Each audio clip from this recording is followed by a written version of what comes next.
All right. Sounds good. All right, so let's get upright.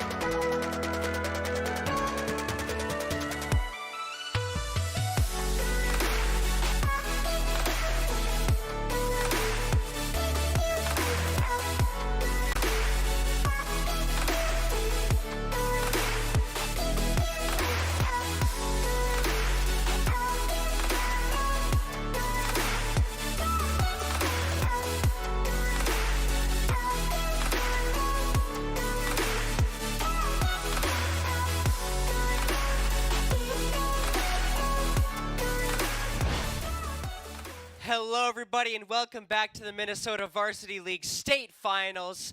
We're here at Wisdom Gaming Studios in Mall of America. I'm joined by Addict, my guest caster today for SSBU, and we've got some amazing MNVL SSBU action to be seen today.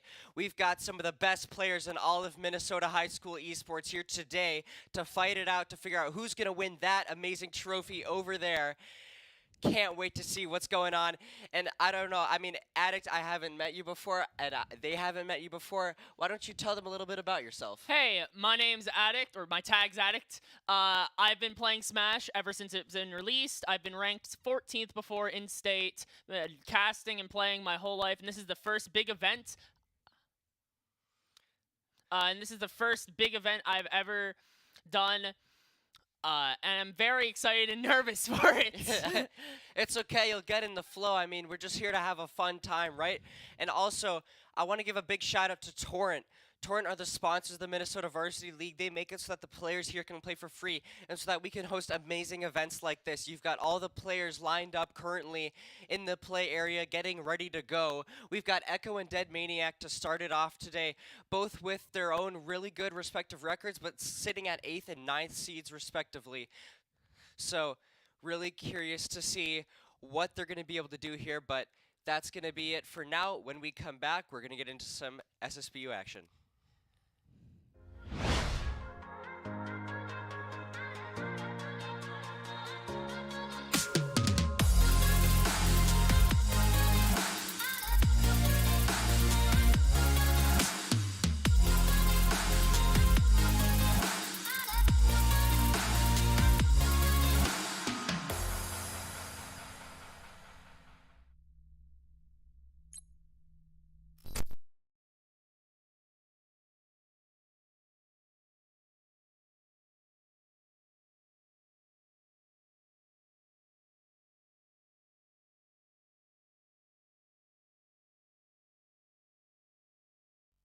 Kill sound.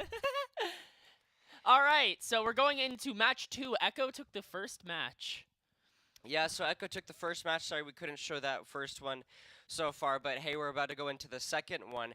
And so I'm curious, what are you looking to see out of Echo and Dead Maniac in this matchup? What are the big things that you're looking to see out of them? I don't know Echo that well. I played Dead Maniac and talked to Dead Maniac personally quite a bit, and he is a unique character where he plays Me Brawler, which is a very uncommon character. So what he's gonna look for is nairs into grabs to... Oh, he's actually going Gunner this game instead of Me Brawler. He does not want to go in on Donkey Kong. That is his strong suit. Once when you go in on Donkey Kong, you're gonna get juggled. He can kill very early. So by zoning him out, you'll be able to avoid that. Yeah, he'll be able to avoid it, and I mean, honestly, right now, it seems like the opening hits are going in Echo's favor, though, so currently not working out so far, but Donkey Kong, big character, and of course, I mean, I'm curious to see what it's going to take for him to go down eventually, but initially, early hits going down 77% right now for Dead Maniac, so looking good early on for Echo, but he's just playing kind of the verticality right now. Nice hit comes through. Going to be knocked off the stage as Dead Maniac a little bit, but he's going to get back up, just taking more and more hits from Echo, and not a great start for him. Something else to keep in mind is even though Echo won the first game, the counterpick Dead Maniac chose is actually very good for Donkey Kong. He's able to get very early kills off of the platforms with his with his cargo throw, up air combos, as well as just juggle easier by staying under the platforms. We'll probably see it later on in this set, but right now they're both staying grounded and playing this one smart. Yeah, they're playing it smart for sure, and it seems like they're kind of feeling each other out, as well as Echo's starting to get just hit a little bit more up. Dead Maniac getting the hits in that he needs to, and Echo's doing a good job of still, you know, maintaining his composure on the map right here. Maintaining the level of presence that he needs on the map. Massive hit onto Dead Maniac there, so Dead Maniac might get his first stock cut off now. We'll have to see, and that's going to be it. Dead Maniac, first stock down. Echo on the verge of getting his cut down, though, as well. Even though he eventually got that kill, Dead Maniac was able to avoid the kill for a fairly long time. Donkey Kong, a character that can kill much earlier than 150. We'll see if he can abuse the struggling to kill later on to his advantage. Me Gunner, a character that can just steal damage and steal interactions. Yeah, I mean, they can definitely steal interactions for sure, and I mean, if you see, like, right now, you can see early hits going out right now towards the second stock for Dead Maniac. Definitely getting the damage in that he needs to maybe get the second stock cut down. And you can see in the bottom right, look at them playing. We got Ralsei versus Donkey Kong in the corner. Both these players hyped and cosplaying for the event. Very funny. I love to see that. That's great stuff out of them. Just the hype here at State is awesome. I'm loving the whole cosplay action. I didn't know there was a jet yesterday when I was casting Valorant. But back to the current matchup, that's going to be the first stock gone for Echo, but 103 for Dead Maniac. This is not going good in his favor right now because he's up such a high percentage when he's only got one down on Echo, and he might get knocked out here, and that exactly happens. He's going to get knocked down. One stock left for Dead Maniac. Yeah, at a full stock lead, he's going to need some smart plays. He was getting all of his options read on ledge, so he might be nervous. You know, the heat of the competition. This event has been massive so far. It could make anyone nervous playing right now. However, he's, ooh, I was about to say he's living, but he's getting juggled right now. Oh, the whiff cargo punch. Yeah, great punch out of him there, and you can see the hits going into Echo are definitely being sound right now as he's taking a whole lot of damage. 90 right now. Dead Maniac needs to continue stringing this together. Echo just can't get in for a hit. He's just stuck on the side. Oh my goodness. He's getting absolutely mauled right now. Now knocked off the map. Echo surely goes down soon here, right? For sure, Gunner is not the best character, not the best neutral, but if there's one thing Gunner can do, it is keep you on the ledge with those grenades. You just can't get through them. Oh, the carry. Oh, he goes for the, oh my God. He tried going for the Wi-Fi tech, and it failed. He got footstooled. Oh my God, you don't see that every day. No, you don't see that every day either, and I mean, you gotta wonder right now if you're Dead Maniac, you just have to stay up, you have to get the hits in to Echo right now, you have to equate the percentages here, but that's not what you want to see if you're Dead Maniac. You're hit off, you've got 113 right now, you have to get back up, you gotta get the hits in here, you gotta play your life. Doesn't matter how slow or fast you have to play it, you have to get the hits in. And still at 130, he's struggling right now as Donkey Kong Echo has the verticality right now. Echo playing nervous, going for smash attacks instead of the more patient neutral he was going for earlier. Clearly that footstool up B got into his head. This game is now even. He was down to stock like 30 seconds ago. He's back on the ledge where Gunner's able to abuse Donkey Kong. Oh, that dash attack's going to lose the game though. There it is. Very greedy option, and that is going to get punished. Yeah, Echo able to take the first game. Great stuff out of him to be able to go up 2-0 in the series here. I'm curious to see what Dead Maniac is going to be able to do. Maybe going into this third game, maybe able to find some kind of rhythm, get the reverse sweep. I don't know, but that's a great start out of Echo. That's what you want to see, and Dead Maniac could be eliminated early on here in the state finals. All right, game 3, we're going back to Battlefield. Even though this is a Donkey Kong favored stage, I guess Dead Maniac feels that he's most comfortable on here rather than another counter pick. Now, I think, honestly, that's the kind of hits that you're wanting to see right there if you're Dead Maniac. Early hits onto Echo, that's great stuff. You can see the fire just putting in a lot of damage right now. So Echo gonna get kind of knocked off on over towards the side right now. 81, Dead Maniac hasn't taken a single hit yet. No, commentator's curse, he just took the first hit, but yes, Dead Maniac's doing a much better job of holding down space this time. Just keeping DK like 6 feet away. Got them social distancing. Yeah, just keeping 6 feet away. They're not really deciding to engage with each other yet. Oh my goodness, Dead Maniac, that was amazing work out of him, able to get that first stock down on over to Echo, so that's exactly what you want to see. For sure, those juggles early on are extremely good.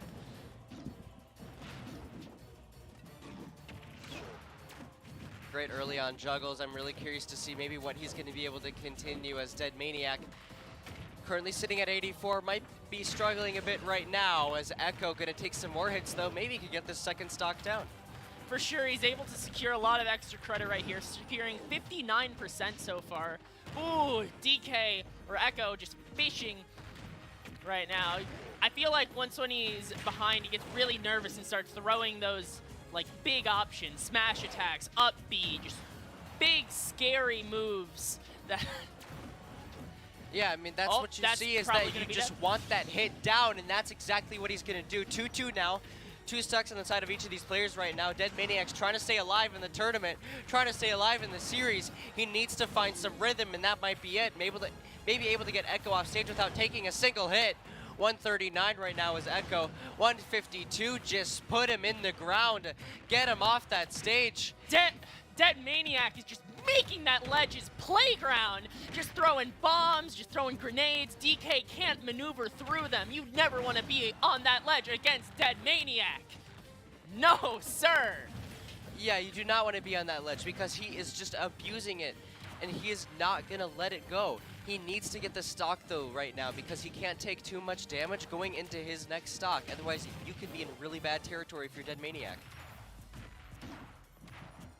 Oh, you don't want to stay above him. You want to, yeah, DK wants to get on the ground or else he's going to eat another one of those up airs or up tilts. DK, 200% heavy, but anything will kill at this percent. Oh, nothing off the flare.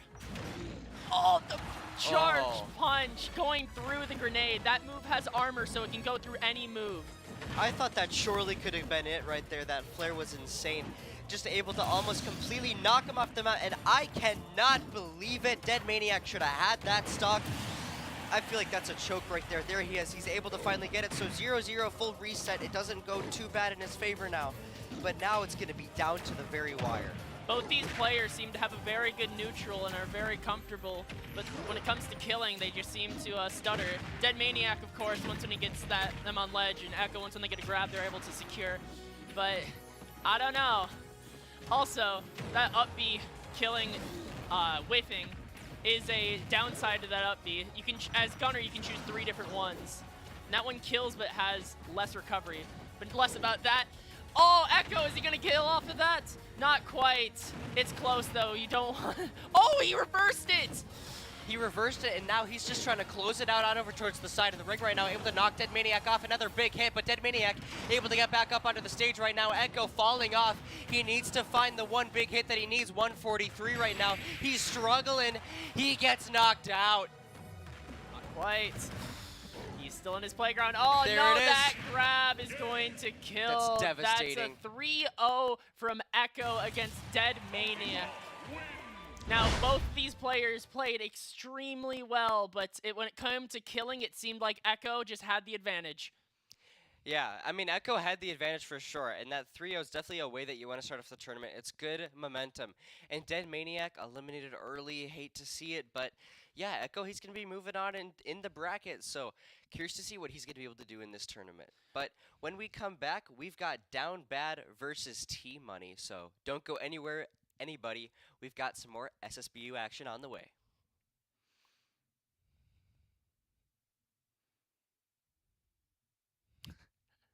Seems like we're not really cutting to break. I don't know what's going on there, but I guess we'll just keep talking about the matchups here. So it seems like we've got a little bit of a... All right, we are going to go to a break. Okay, cool. Yep, we're headed to break.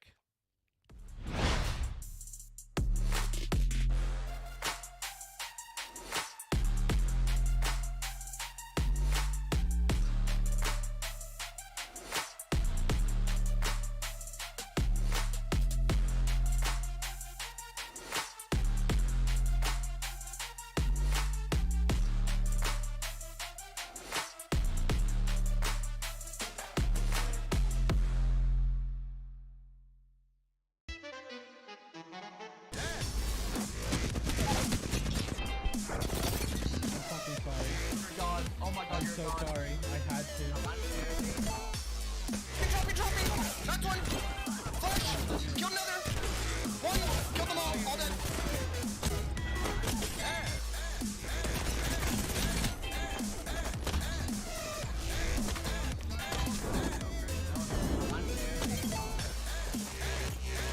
Track off.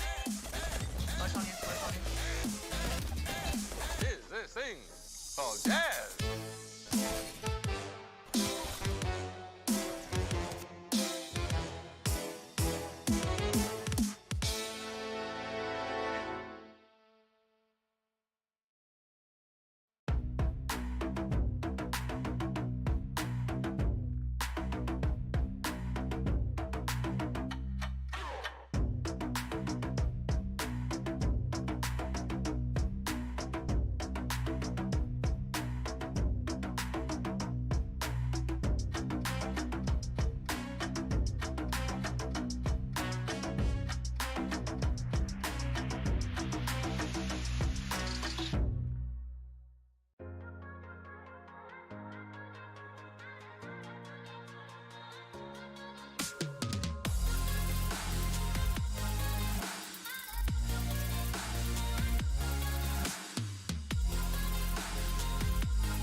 Hello, everybody, and welcome back to the Minnesota Varsity League. I'm joined by Addict today, and we've got some more SSBU action coming your way. We've got an awesome matchup between Down Bad and T-Money coming right up. They've warmed up. They're getting ready to go. So we've got this matchup on the other side of the bracket. Curious to see how this one's going to go down. What are you thinking going into this one, Addict? All right, we're going to see Palutena versus Sonic. Now, Palutena, incredibly all-rounder character. Can play defensive, can play offensive, can play mid-range, can play campy. Perfectly fine. Sonic traditionally has one playstyle, and that's defensive. So, depending on how Palutena is going to play, this could either be a slow match or it can be like a medium-length match. Sonic, though, also just loses to Palutena. Doesn't have anything to contest her large staff, her large nair, her really good aerials, and her armored dash attack and back air. Yeah, I mean, all of those abilities together kind of make it so that it becomes very difficult it becomes a very difficult matchup to predict, right, sometimes. So I'm curious to see kind of what's going to be able to happen between these two players, considering the fact that, you know, we're on land. That's another factor to consider. There could be lots of different things that might change up, switch up going into this one, but here we are into the match. Down Bad T-Money, everybody. Second match of state here. Let's get into it. Early hits going down onto Down Bad. Currently going to be onto 65 right now. Playing the aerial advantage here. Taking not the greatest damage right now as Sonic is making work happen. I was wrong. It's not Sonic Palutena. It is Sonic Zelda. Now, Zelda, kind of similar, not as good at the aerials or moves. Zelda traditionally also plays defensive, although Sonic and Zelda are both going in this time. Yeah, they're going in for sure, and you can see just Sonic repeatedly going for the hits on the ledge right now. Is Down Bad, gets back up, 126 right now. He's going to have to find a way to get more hits, and if he's going to make that second stock any easier for him, massive hit coming in from T-Money there. As Down Bad, he's going to return back to the stage. Nice ability use there. Great stuff, though, out of T-Money early on in the game right now. Man. T-Money's going to have to learn to respect that Phantom or else he's going to get hit quite a bit. That is Zelda's bread and butter, is spawning that big knight. It charges up. Eventually, she can move independently, and she can send that knight to swing. Can hit ledge, can hit above. It's just a massive move. Yeah, and first stock going to be down for Down Bad, so T-Money going to currently have the advantage right now, only sitting at 92. Definitely not the greatest spot to be in, but hey, still can try to get as much damage as possible before going to the next stock, and that's exactly what I'm talking about. Brings 54 onto Down Bad. This is honestly a clinic right now from T-Money because he just keeps getting damage in. He won't lose his stock. Down Bad just can't finish it off right now. T-Money playing a non-traditional way of playing Sonic. Instead of opting for camping or spin dashing away, he's just running in, going in with the fares. Oh my God, it's going to take 2 stops. That's brutal. Down Bad just can't get his footing. The name is accurate right now. That is an absolutely brutal move right there from Sonic to get that second stock down. Now Down Bad, 29. T-Money hasn't lost a single stock. 140, 164 right now, still gets another hit. Finally, he's going to lose his stock, but that is such a massive advantage that he has right now. I don't see it going any other way. Zelda. Oh my gosh. Not the best neutral, but if there's one thing she excels at is getting very early kills. Her forward air, back air, Phantom, all can kill extremely early. Sonic also being among the lightest characters, bottom 5 in the game as far as weight goes. Ooh, that Naya's Love is a very good reversal. Makes her invincible. However, it was whiffing there. We're going to see it a lot more when Zelda is under pressure. That fair is going to be missing though. Oh, and the forward smash, extremely disjointed, extremely fast, and extremely safe. We're going to be seeing that move a lot more. Sonic taking the first game. Great first game out of Sonic there. Like what I see out of him, and that's what I'm hoping to see continue for sure. So, honestly, I mean, Sonic very well played. You could see from the very first stocks, just puts on a clinic onto that Zelda initially, and that was just great stuff out of him. So what are you looking to see kind of continue from this Sonic, if he decides to pick that? Well, from the stage choice we just saw, Town and City, this stage is much larger with smaller blast zones. So what we're going to be seeing is earlier kills off the side this time. Sonic going to continue that aggressive play, and hopefully Zelda is going to be able to get those Phantom plays better off this time. And Yeah, you'd hope that the players would kind of be better off this. We're going to be going to game here, so curious to see what's going to be able to happen in this next one here. Looks like early damage going to be going out in the favor of Team Money once again, but not too much right now. Just a little small differential right now as we're going to also have a map switch. What are you thinking about this map? Like I said, the blast zones being much smaller means kills are going to happen a lot sooner. Both these characters usually kill off the side. They do not kill off the top. The platform structures, oh, like I said with that forward air and back air, it can kill extremely early. Most of that move is not very good, but if you hit that twinkle toe, that little sparkle on her toe, it kills extremely early. Yeah, definitely an early kill for sure, and that's what you want to see if you're going to be down bad right now, because that's the start that you want after the first game. After that, maybe you could say down bad first game. So you want to have a good start if you're down bad here, and going into the second one is Team Money taking early hits now. Not really able to get a whole lot going towards down bad, as he's just playing kind of defensive and then going in for the hits when he needs to. Knocked off the stage right now, and oh my goodness, Team Money. That was an insane hit out of him. For sure, that was that forward smash I was saying about earlier. That's one of Sonic's best ways of killing. And just like that, the game's almost even, although I don't want to speak too soon. Zelda, much better at killing than Sonic. Yeah, much better at killing for sure on this map especially, and he's just continuing to get those hits down. So down bad, looking to kind of continue this. Just stay the course on the map right now. Don't get knocked out, don't take too much damage. Play it slow if you have to. Taking more damage though, and that's not what you want to see as Team Money. He's just putting on a clinic towards that ledge right now, bullying the ledge once again as we saw it before. Push him off the ledge, rub it in a little bit, salt in the wound, takes him off the map. Down bad now at one stock once again, and this game has turned around. For sure, just making sure Zelda can't feel safe anywhere, whether on stage, off stage, wherever stage. Sonic's going to go for that fair and is going to kill very early. However, ooh, I was gonna say Sonic's on the ledge, but he's back to middle stage. Let's see if he can get any extra credit. So far, not so well. Still getting hit by those Phantoms, but they're not charged enough to kill yet. Sonic being very fast means that you can't charge Phantom as much as you'd like. Oh, that's a full charge.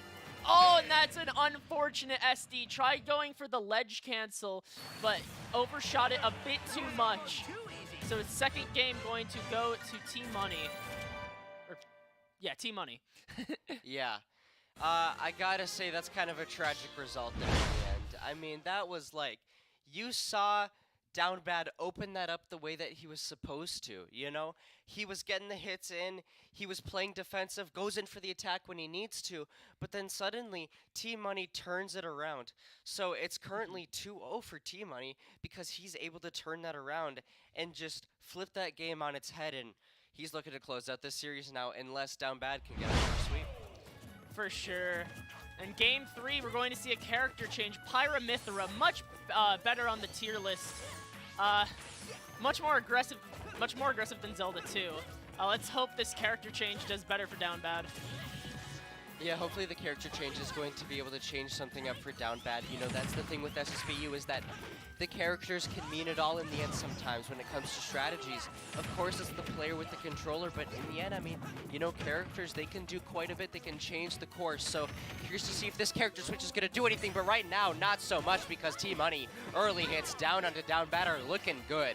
Of course, the game with like 90 characters, you're bound to not know every matchup, and Pyramithra, being a newer addition to the cast, being added later, is a higher chance that maybe down bad, or maybe Team Money doesn't know this matchup as well. And so far, it's looking like the same. Yeah, it's looking like it, and it seems like, honestly, right, you can see both of them playing there. I love that. Thanks, production. And honestly, I mean, down bad, just taking 114 right now. 95 for Team Money, 97 now. It's looking pretty even, but down bad, he could go down early. That's not what you want to see if you're him. You need that first stock down. You don't want to have the same start that you did in the other games. He needs to find a way to get this stock, and there it is. Team Money gonna get taken down, but down bad on the brink of it as well. Uncommon for Mithra to kill. Usually the duo leaves Pyra to be doing the killing. Anything would have killed there, but it's going to work out anyways with that neutral B. Now, he's sticking with Pyra right now. Pyra having stronger moves but less combos and a worse recovery, while Mythra being faster, having moves that combo but not as good of kill power, which is what we'll see forward in this match. Although with these neutral Bs, he's just able to catch him. Seems like Mythra's moving too fast for those forward smashes to land as they were landing on Zelda. Yeah, for sure. And it seems like those forward smashes are just doing the work right now. Team Money able to get that stock down finally into down bad, but not before he takes 54. So not quite the spot that you want to be in. See, oh my goodness. Down bad, that was an insane series of hits onto Team Money there, so he's going to be currently sitting at 68 right now. Not if he can't respond, though. 51, now 55, 61. That's insane stuff as a response out of Team Money, but now it's going to be pretty even here. Anybody's game at this point. 2-2 stocks onto the ledge right now. Down bad, he's going to have to get back up. Team Money bullying the ledge. We know that he does that so well, but the platform there to help Down bad and back onto the point now is going to be Down bad and Team Money. They're just battling it out. For sure. Team Money currently fishing for a kill move. You can see with that spin shot and that forward smash. Well, Down bad is just trying to get any hit and convert it into something.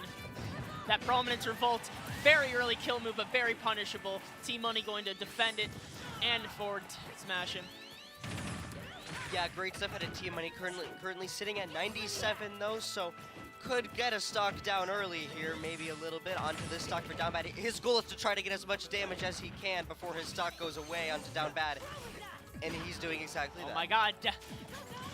Team Money, they may be playing Smash, but Team Money's not playing games.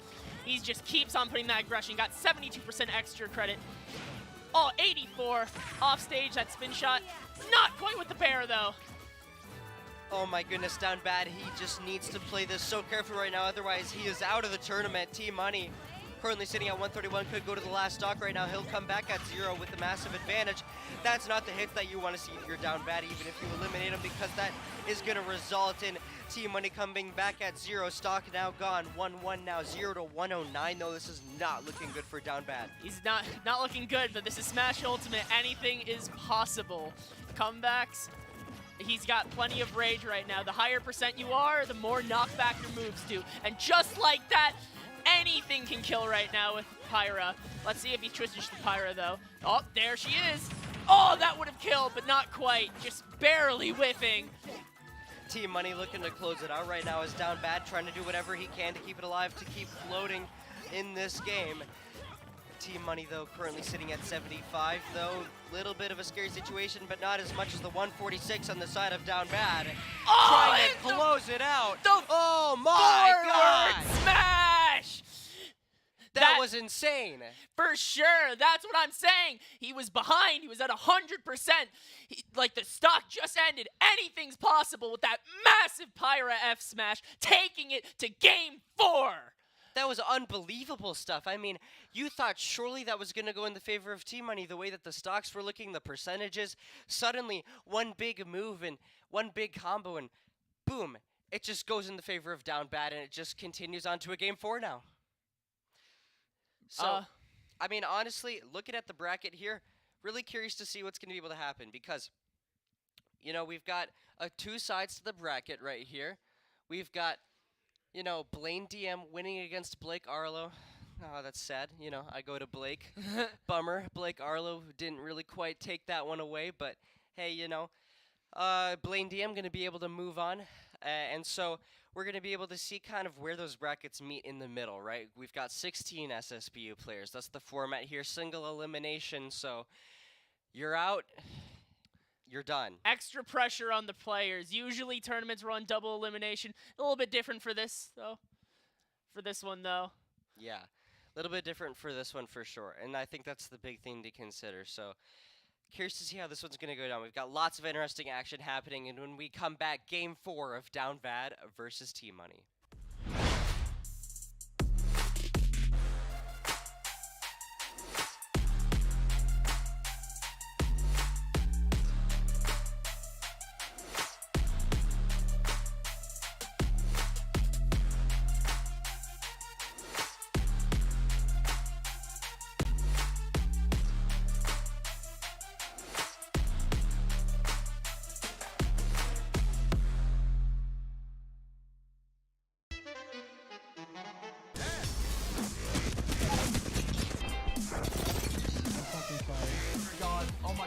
sorry. I had to.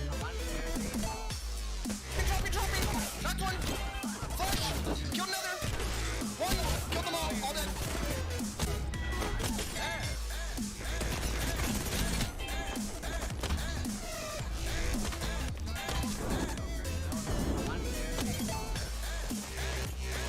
Track up. Flash on you. Is this thing called jazz?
Hello, everybody, and welcome back to the Minnesota Varsity League. Thank you for sticking with us. We had a bit of a long break there, but we had to just sort a few things out with the previous game and get ready for the second one. So the previous game, Team Money won against Down Bad. So Down Bad out of the tournament. I hate to say it, but Team Money able to move on forward. And now our matchup is going to be Icloud Rocky going against Dom. Curious to see what we're going to be able to see in this one. For sure. Don't know the characters yet, but yeah, Down Bad put in a good fight by switching to Pyramithra, but sadly lost. Team Money took the set 3-1. Now, yeah, I don't know too much about these players, so we'll have to see. I'll have more to say once we get to the character selection. Yeah, I mean, I think the characters is a big thing, right? Because that can be a huge factor when going into the game is the map, the character combination. What are we going to see out of these players? Are we going to see a big character? Are we going to see a small character? I think that's a big thing to consider. We've seen some Donkey Kong so far. I know that some players liked Pokemon Trainer. We haven't seen that yet. We might see some of that. Who knows? What are you looking to see out of these players going into this matchup? What are the highlights that you're looking for? Well, so far, well, I just heard Donkey Kong, so I guess we're going to see another Donkey Kong. But there's been a lot of unique play styles I've seen so far. The high school players, much different from the professional players, much different from the players I see usually at Minnesota locals. And it's been a really fun experience to see the different, almost culture and play styles fostered by this tournament. Yeah, for sure. There's a lot of different play styles, and that kind of changes based on the atmosphere that you're in. Like, depending where you are, you'll see the gameplay is different. So that's a big thing to look at. The game is almost ready. Players are just getting ready. They're just loading in, picking characters, getting ready to go. So it seems like we'll be heading to that pretty soon here. As far as maps, we're not quite sure where we're going to be yet. But I am curious to know kind of, what do you see the most? How much does the map play a factor? Usually what players will do is they'll start out on Pokemon Stadium 2 because it is the most neutral map. 2 platforms, doesn't benefit anyone too much. And we are going to see Pokemon Stadium. We're going to see Pichu versus Donkey Kong. Now, this is a very volatile matchup. Pichu able to get extremely high damage off of her combos, while Donkey Kong, it doesn't matter, like, if it's not optimal or whatnot. Like, optimally, Donkey Kong isn't supposed to get a hit. If Donkey Kong gets, like, 3 hits, that rat will get thrown to the blast zone. Yeah, that's the big thing here is Pichu, if played carefully, can deal a lot of damage, but Donkey Kong, one big hit can deal a lot of damage as well. So that's the big thing to consider with this matchup. Now, I have seen this matchup before, and it went way in the side of Pichu. So it can really just become the player, right? How does the player play this character? Do they play them well? So curious to see how Icloud Rocky is going to be able to do on the Pichu, as early stock going to go down for Dom. That is awesome stuff out of Pichu there, so great stuff out of him. But honestly, 76 right now, early hits expected to come down from Dom in response. Does exactly that. Of course, both of these players don't have a lot of room for error. DK being a big body, if Pichu lands a combo starter, he's going to be taking like 60%. And Pichu being the lightest character in the game at percents as low as like 50. Like this, if he lands an F smash or something, that Pichu is dead. Yeah, they're completely dead if they land that. I mean, here's the thing, right? Is that Donkey Kong, if he can get back up, start gaining some control of the map, and just has the space to go in for a big hit, that could be devastating for Pichu right now, because sitting currently at a nice 120 right now is Icloud Rocky. That's not where you want to be right now. You could get that stock taken down, and so it's up to Icloud to try to just get a little bit of damage in before he gets that stock taken out. That's interesting. There's 2 different throw routes you can go with Donkey Kong. You can either go for a more consistent throw off stage, or you can get a throw into the stage where they have to perfectly time the shield button, or else they will bounce off and die. DK going for the stage throw twice, but not working out, so I'm assuming that DK's like, or Dom is like, all right, I see you. You know, you got the text. I'm gonna start throwing you off stage. I'm not gonna throw you onto the stage anymore. Yeah, and it seems like Dom definitely trying to answer back a little bit here, but then again, on the other hand, Icloud Rocky, my goodness, just continues to lay down the damage onto Donkey Kong. Great stuff out of him just to continue to put the pressure on. But Dom in response knocks him off the stage, but Icloud right in the air puts him down into the ground. One stock left for both players. Icloud Rocky now with disadvantage, not where you want to be. For sure. You don't want to be off stage as Donkey Kong, especially against Pichu. Donkey Kong, notorious for having one of the worst recoveries in the game. Although Pichu being super light, that stray hit almost just killed.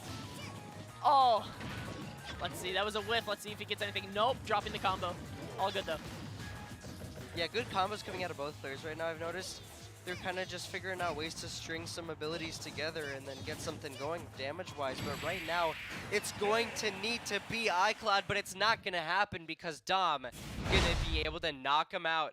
Great stuff out of him. So really, really curious to see how that's going to continue. But before we head into the next game, I want to give a bit of a shout out here to the Twins because they are a proud sponsor of the MNVL.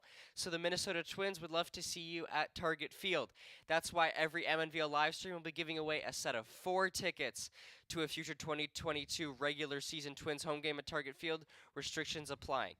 Type hashtag giveaway in chat right now to be entered to win.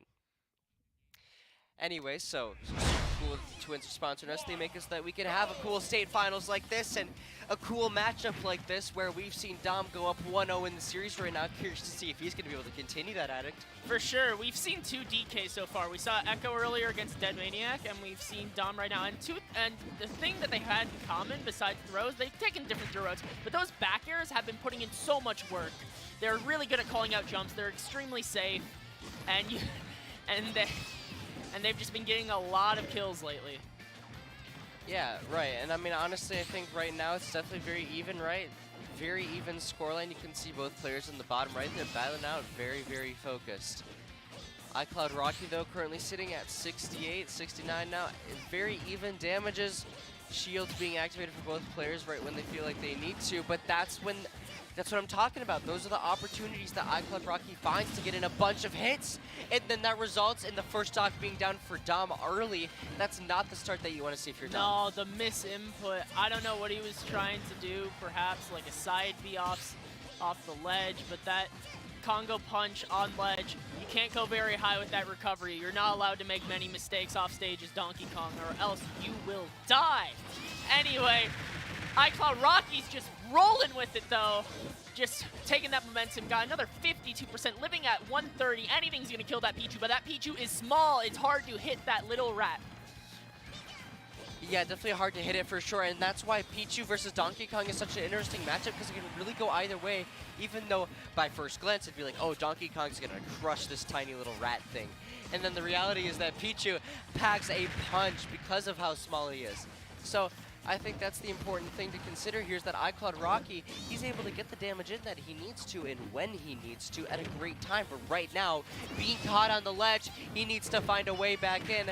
Still good in the damage department, trying to get more hits down onto Dom.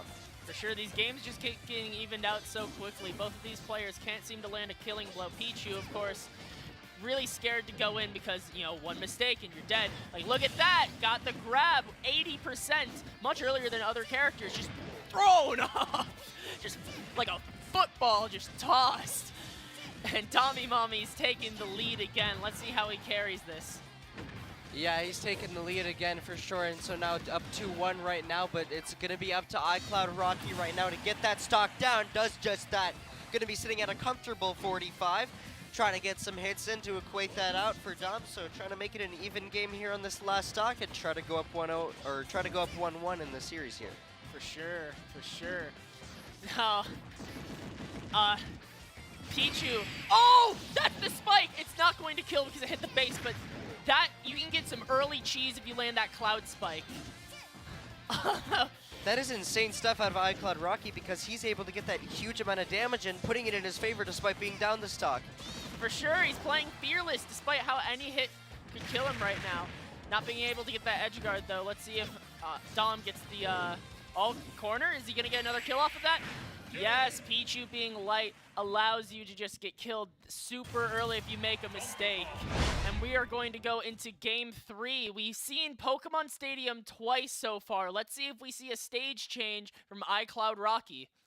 Yeah, we might see a stage change, and that's another thing to consider, right? Is maybe a different stage is going to try to change it up for Icloud Rocky a little bit, but currently going to be down 0-2, going to have to pull off the reverse sweep if he wants to be able to continue. Dom looking to close this one out. For sure. Game 3, same characters, and in this time we're going to see Smashville. Smashville, much better combos for Pichu. However, the top blast zone being smaller means that Donkey Kong might be going for kills off the top rather than kills off the side. Early combo doing 53%, 65.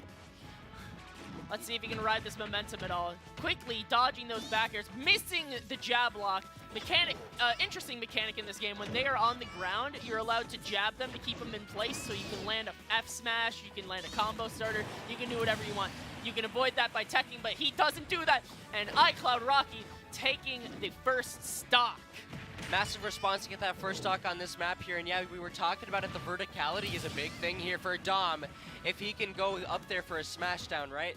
That's a huge thing for him to be able to do, to maybe get some hits down onto Rocky with that verticality with Donkey Kong, but it doesn't really matter because Icloud Rocky got that first stock.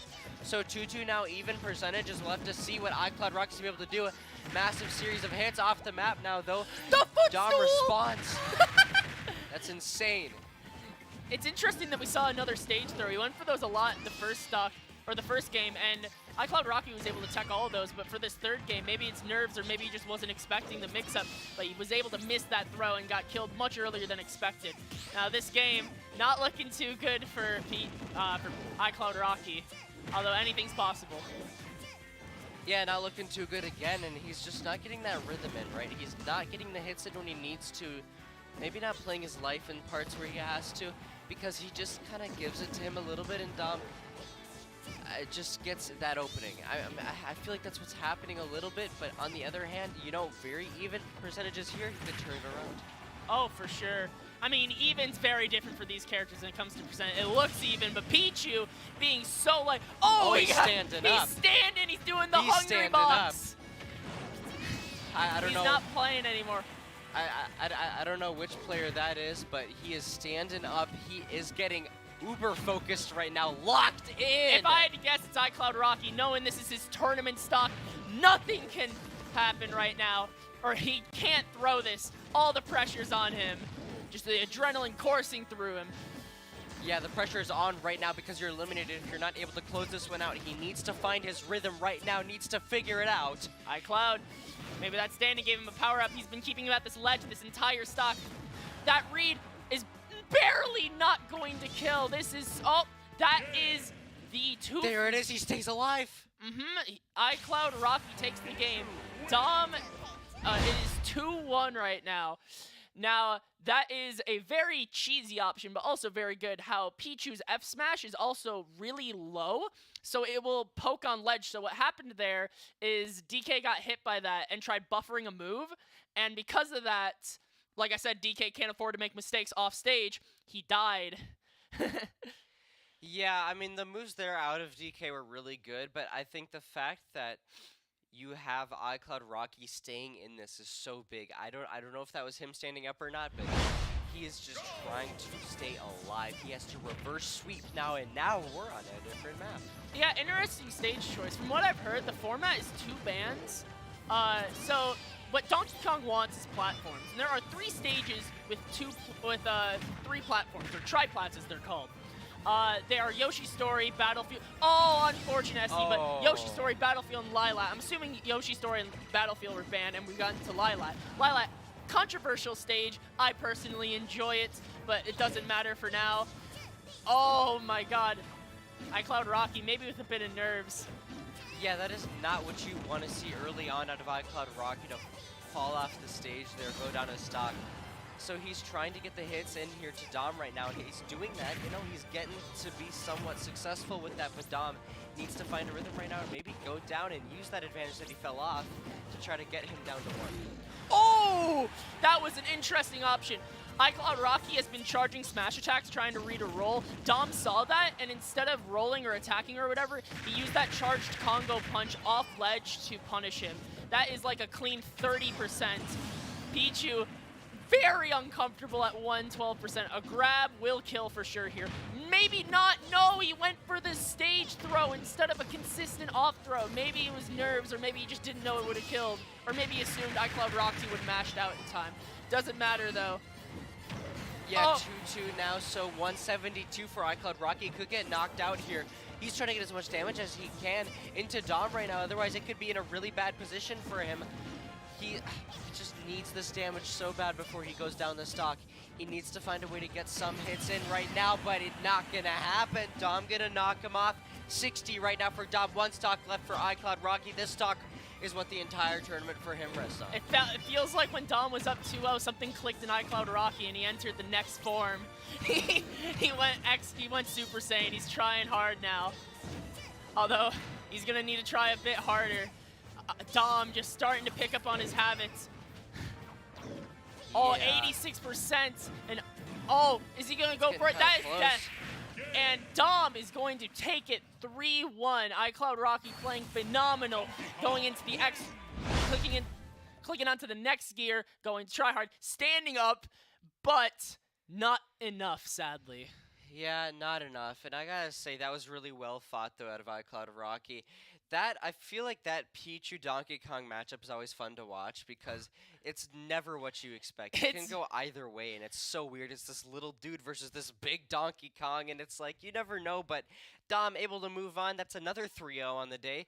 Able to move on in the tournament here, so yeah, what are you thinking? Pichu Donkey Kong, a real David versus Goliath match.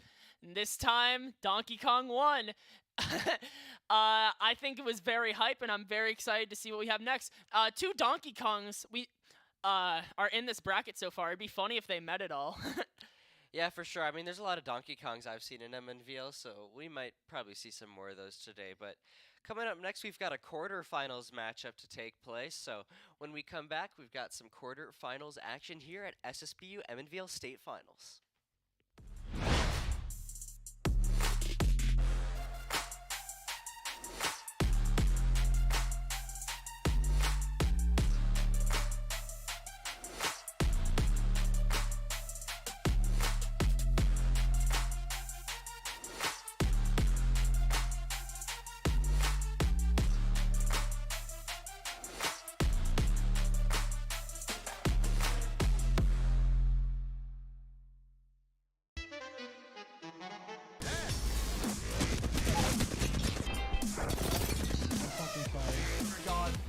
So sorry, I had to.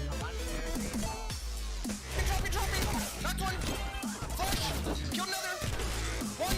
Killed them all dead!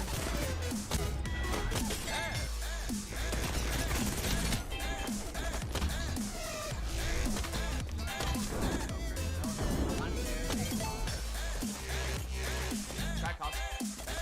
Flash on you, flash on you. Is this thing called jazz?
Hello, everybody, and welcome back to the Minnesota Varsity League SSBU State Finals. I'm Epiphany, joined by Addict, and we've got some more SSBU action on the way here today to figure out who's going to be crowned the state champion. Curious to see what's going to happen in this quarterfinals matchup between Phantom and Alejandro. Curious to see what we're going to be able to see. All right, now Phantom, he's my man. I've been friends with Phantom for 3 years, so it's going to be hard not to be biased towards Phantom in this set. Me and him, we both play Roy, although he also has a Sephiroth. We might see that come out. Alejandro, I'm not sure who he plays, but I hope he puts up a good challenge. Yeah, Phantom, we know how good he is. I think he's the champion last year, He's so champion. looking to be a two-timer. Curious to see if he's going to be able to continue that this time around. On one hand, right, you've got Phantom, who is, you know, one-time state champion, trying to make it two-time. You've got his just ability in All-Stars. I think he did really well in All-Stars. I don't think he won altogether, but I think he did really well. And I've seen him through qualifiers do really well as well. He's got a very, very good record. So Alejandro, though, don't know too much about him. Curious to see what for he's sure. gonna I heard do. Steve noises earlier on the headset, so if it's Steve, it's going to be an interesting matchup. No, I hear Pokemon Trainer actually I did say we're going to see one of those today. Yeah. For sure. Phantom, just really good at combos is his main thing, so we're going to see a lot of flashy Roy combos, and I'm very excited. Yeah, I think so. I think we're going to see lots of cool combos today. And I think, like, in the end, too, it's just going to be a lot of cool action. We're going to be able to see, hopefully, some crazy comebacks, something like that. But hoping to see Phantom just do work, do what he does best.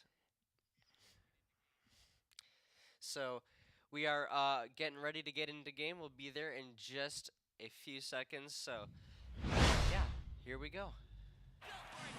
All right, my personal opinion on this matchup as a Roy main, I can speak on it pretty well. Squirtle does really well against Roy. It's hard to hit Squirtle. He is very small, and you need to hit a precise part of your sword.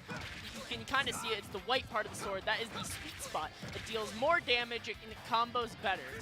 Ivysaur, who usually does the killing for Pokemon Trainer, is much easier to deal with.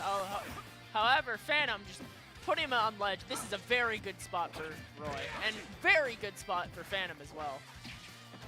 Yeah, very good spot early on for Phantom right here, as he's just getting a lot of the hits in early right now onto this Pokemon Trainer, onto this Bulbasaur that he needs to. Currently 97 to 22. That's not the start that you want to have if you're me. So that is definitely not the spot that you're trying to be in. That side B, really good, calling out that Nair. One of the strongest kill moves in the game, although you don't want to whiff it. It's pretty punishable. Now Alejandro doing something a lot of Pokemon trainers do, which is once when they start losing right away, they go Charizard, much bigger hitboxes. You know, that's the unique thing about Pokemon Trainer that only really Pyramith. The only other character that has it is Pyramithra, where you can switch characters pretty much if you're not feeling well. Like, hey, your Squirtle's kind of off, you can play Ivysaur and play a Zoner. If your zoning's not working, you can play Charizard and go for big, meaty moves. Yeah, it's like that tag team. Pokemon Trainer allows you to kind of bring in multiple characters depending on what's going on exactly right then in the matchup, and that's the great thing about Pokemon Trainer is it's got that adaptability to it. So curious to see how that's going to be used. But early on, sticking with the Bulbasaur, massive hits coming in from Mimno and from Phantom, as well as first stock going to go down, or second stock going to go down for Alejandro, as Phantom at 169 on the brink of losing his stock. He is going to get taken down eventually, but this is a really good start out of Phantom. That's what you expect to see at a last year's state champ. For sure, very consistent. Considering he's the state champ, it wouldn't surprise me if Alejandro has some nerves. He's like, oh, I'm up against the big shot, the big kahuna of the tournament. Yeah, he's trying This guy's a big deal. Yeah, he's trying to eliminate him, and I mean, that's definitely something that's a goal to try to achieve, but right now it's not looking like he's doing that. He's not getting the hits in that he needs to. He's down 2-1 right now in stocks. 85 to 13, make that 94. Caught on the ledge now. Phantom just waiting, playing very carefully. Goes in for more hits. Stuck on the ledge, gonna try to get back up. Nice hit going down onto me right now. This is not the spot that you want to be in, and that's the hit that's gonna close the game. That jab backer right there is one of the harder combos in the game. Phantom plays a ton of Smash. I practice them all the time, and even though He's super good. That's a super tight window. He can't always hit those. So let's hope that we see more consistent combos and more consistent ledge play like that. Yeah, I mean, honestly, right, that's the kind of consistency that you expect to see out of Phantom. He's been doing so well in this matchup. He's been doing so well overall in Smash. He's got an insane record. Curious to see how he's going to fare going into the rest of this tournament. I'm honestly, he's probably going to stick with Roy. I feel like every time I've watched him, I've seen him on Roy. Oh, for this matchup, his other character is Sephiroth, and I think Roy does much better in this matchup with Sephiroth. Squirtle and Ivy can both kind of rush down Sephiroth and just die super early. So yeah, we're definitely going to see the Roy. We're going back to Pokemon Stadium. It wouldn't surprise me if we stay on the stage the whole time. The stage is very good from both Roy and Pokemon Trainer. We got the players in the corner right here. Oh my god! Almost getting that cheesy kill. The down air. Up jab, back air, not quite hitting it. Yeah, not quite hitting it. 104 right now on the side of Alejandro. Not the spot that you want to be in initially in the game right now, as it's going to be up to Phantom right now to close this first stock out. Nice hits in from Alejandro to try to get some early damage going down in the game. Come back for the stock, make it easier to deplete that stock onto Phantom, but Phantom just continues to make work happen. Great evasion, grabs, goes in for the hit. Ooh, this might be it. He read that, as Pokemon Trainer, you're invincible. Oh, that's so unfortunate. It feels like every time I start complimenting a player, they SD. It's happened like 3 times now. But anyway, a unique thing in this matchup, you can actually avoid attacks faster than dodging by switching Pokemon. However, you're open for a window afterwards before the Pokemon can move. So you might see Phantom read Alejandro switching Pokemon to get a larger punish. Yeah, I mean, it's the caster curse, you know, but The hey, commentator whatever. curse, yeah. Yeah, so Alejandro just currently sitting at 70 right now on that second stock. He needs to get some hits down into Phantom right now if he's going to try to get anything going in this game. So he needs to find a way to get back up, but he's just being bullied on the ledge right now. For sure. Alejandro doing much better than the first game. Sticking with Charizard right now. Generally, Pokemon Trainer's plan is to stick to Charizard when they're at higher percent. Charizard being the heaviest one of the trio and having really good moves with that Rage, as I spoke earlier. When you're higher percent, your moves deal more damage. Although when you're higher percent, you also get killed, just like Alejandro did with that back air. One of the best kill moves in the game. And just like that, we're in a similar position again. Alejandro definitely doing better this game, but Phantom brings him down to 1 stock again, and so now Phantom in a position to try to close it out once more and go up 2-0 in the series right here. At 77-66 right now, this is the time for Alejandro to try to make something happen. He does that, so now 1-1 now, but he needs to be conservative with his life right now, otherwise it's not going to work out. For sure. Now Roy, really good character, but one massive downside is that recovery is not that good. But it doesn't matter if you're not off stage and you just land those side Bs, almost killing at like 80%, way earlier than any other character can. Phantom hasn't taken a single hit. This is surely it. There it is. That's There it game. is. Phantom gonna go up 2-0 in the series right there. That's what you expect to see out of him. I don't expect anything different out of Phantom. He didn't take a single hit there towards that last stock. That was unbelievable. For sure. Very comfortable in this matchup. He's practiced it so often. He is like, out of all the players I know, he probably has the most time in Smash. He has so much time. He's seen everything. He's experienced everything. He knows everything. He is just such a good player. Now, we have been to Pokemon Stadium twice. Let's see if we see a stage pick or a stage change from Alejandro. Yeah, I mean, he's been in this situation before. He's been in every situation before. When you play the game that much, you know how it's all going to work, and so that's what you're liking to see out of him. So, looking to see that continue. And we're going to see the Pokemon Stadium again, putting trust in this map. A lot of Smashers have the most practice on this map. It is considered the most neutral stage. A lot of people just decide to go there instead of banning stages. Alejandro, better start. Let's hope that he carries this momentum into a kill. Squirtle, Yeah. I was talking about Roy's kills earlier. Squirtle, notorious for his just amazing combo power. And at 80%, a up air, a forward smash, a up B, a lot of moves on Ivysaur will kill right now. Although Ivysaur, not as small, not as fast as Squirtle, so he's getting hit for it right now. Yeah, he's getting punished for it for sure, as Phantom currently sitting at 91 though. Not the greatest spot to be in. But hey, you know, Alejandro, he's just trying to stay alive right now. Trying to do everything that he can to get the damage in. If he could get this first stock, that'd be a massive change in this whole entire matchup. He's just trying to get the hits in, but Phantom falling off stage, gonna get on the ledge. That's an opportunity for Alejandro to get a ledge bully, but he gets back on almost instantly. Now he's on the ledge, not in the greatest position. He's gonna have to fight his way back up. Massive hit at Alejandro. For sure, Alejandro. No, we saw this earlier in the set before with the Pichu player. Forgot his tag, but once when you're on that third stock and this is Signal Elim, all that pressure's on you. You're like, I gotta play well now. It's now or never. And with that, Alejandro is able to take the first stock and put Phantom on the ledge. For sure.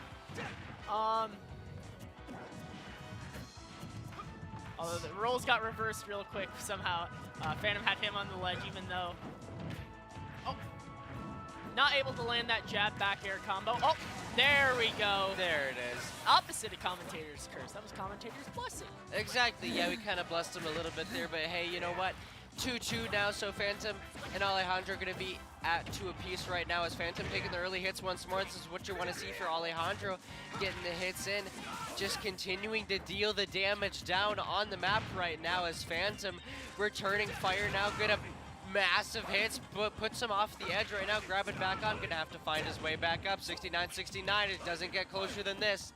He's just gonna have to fight for his life on the ledge now. For sure, Phantom is really good at keeping people on the ledge. That is one of Roy's strengths, is you never want to be in the corner or in the air against this character. If you're in the air, you're going to get juggled with those massive, strong up airs. And if you're on the ledge, you're going to get hit by a jab, which is going to lead to a back air. Although it is an even game right now, 0-0. Yeah, even game right now. Honestly, it could be Literally anybody at this point, and I love how Alejandro has really turned up so far in this matchup now. So, definitely trying to get that reverse sweep, possibly. If he can get this kill into Phantom, he stays alive in the tournament. He has to find it. It all rests on this. Oh, you don't want to be here. Get back to stage. Don't throw those attacks. You don't want to hit him. You want to get back into neutral. You just don't want to be in the corner against Phantom. You're gonna get slapped. Yeah, you just have to find a way to get back up. You have to stay on the stage. Like, you just gotta keep your ground, and that's not what you want to see for Alejandro. Hit off the stage, taking numerous hits, bullied on the ledge. Phantom not gonna let him go that easy. Oh, and that misinput is going to lead to Alejandro's death. You know, a lot of nerves on the line up against the state champ. You're about to be knocked out of the tournament. Tried going for a third up B, and sadly, misinput a neutral B. Phantom able to close it out. There you go.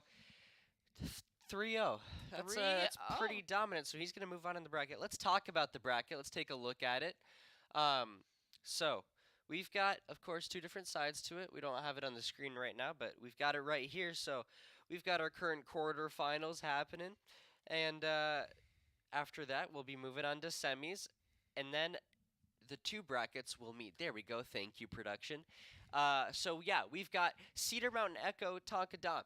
That was the, we watched Dom and we watched TG Smash one. I think that was Icloud Rocky, right? We watched there. Icloud Rocky. And Dom won that. So now it's going to be the semifinals. It's going to be Dom versus Cedar Mountain Echo.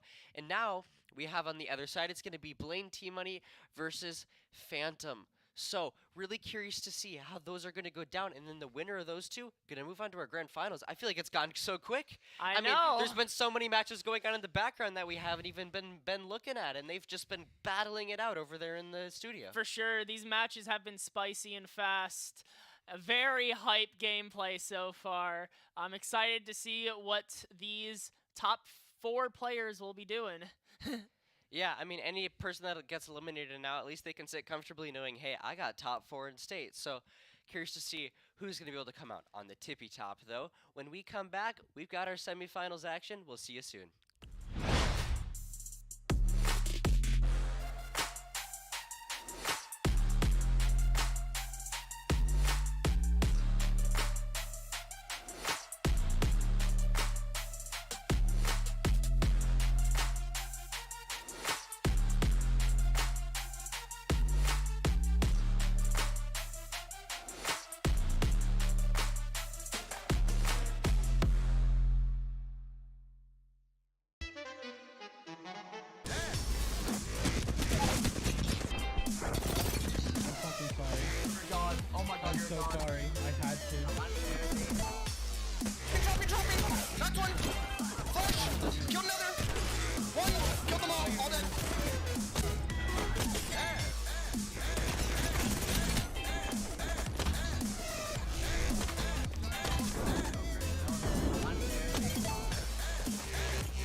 Welcome back, everyone. There it is.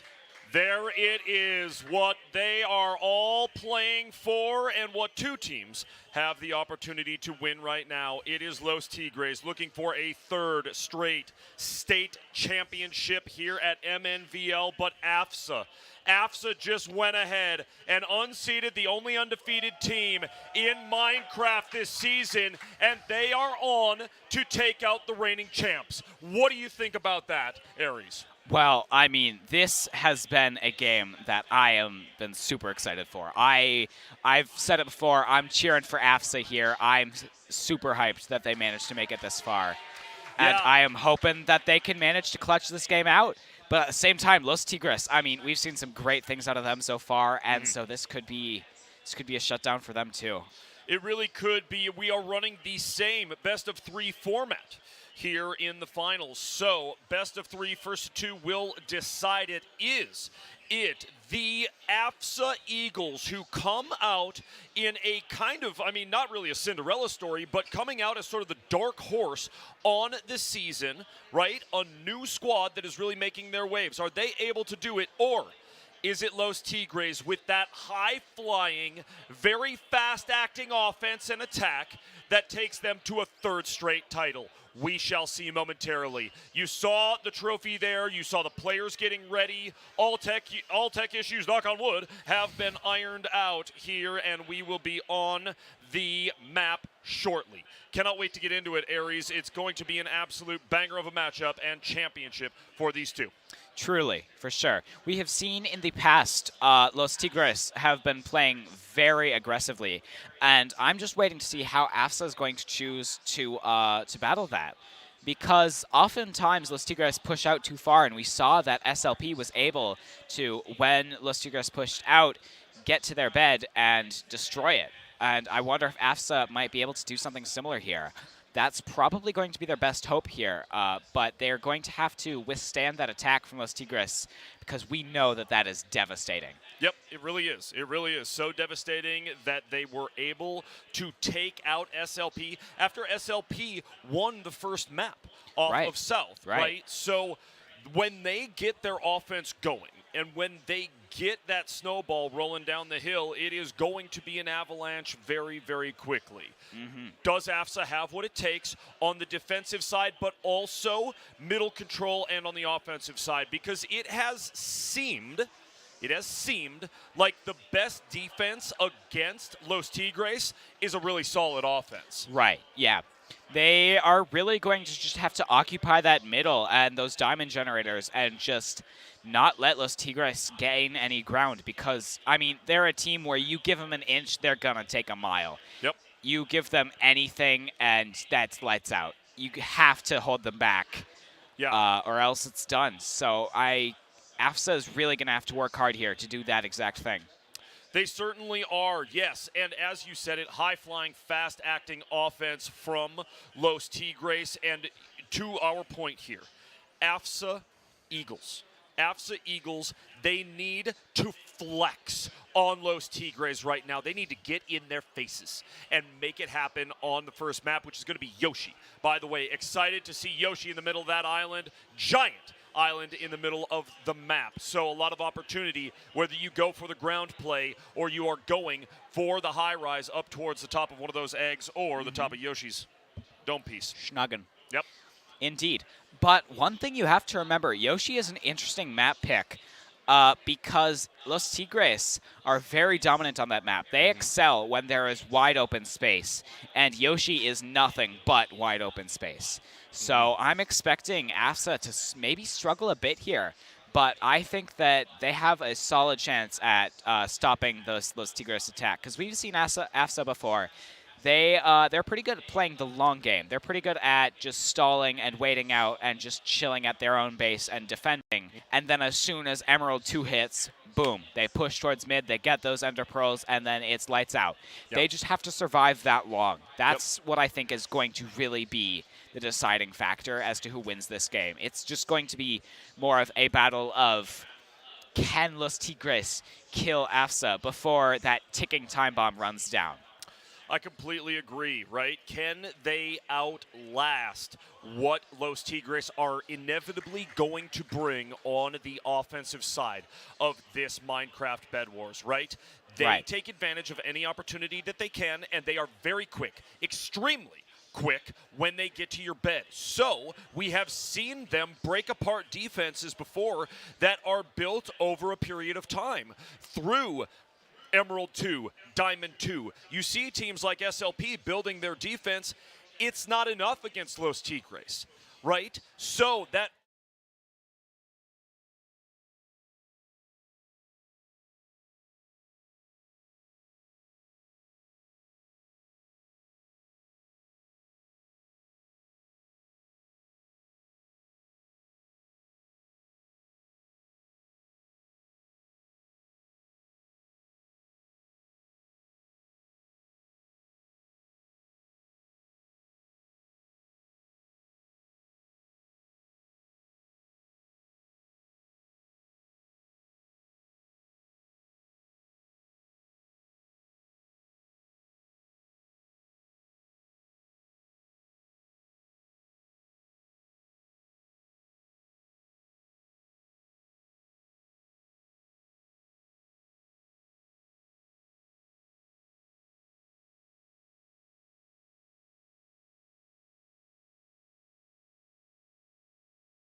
Hello, everyone, and welcome back. Thank you for your patience. My name is Thunder McFadden. I am joined by Aries, and we have moved from the caster desk to the caster table and couch at this point for our final game of the grand finals in Minecraft. It is our AFSA Eagles taking on Los Tigres from South. Los Tigres found a way to get back into this thing, and the scoreline now 1-1 in the series. That's right.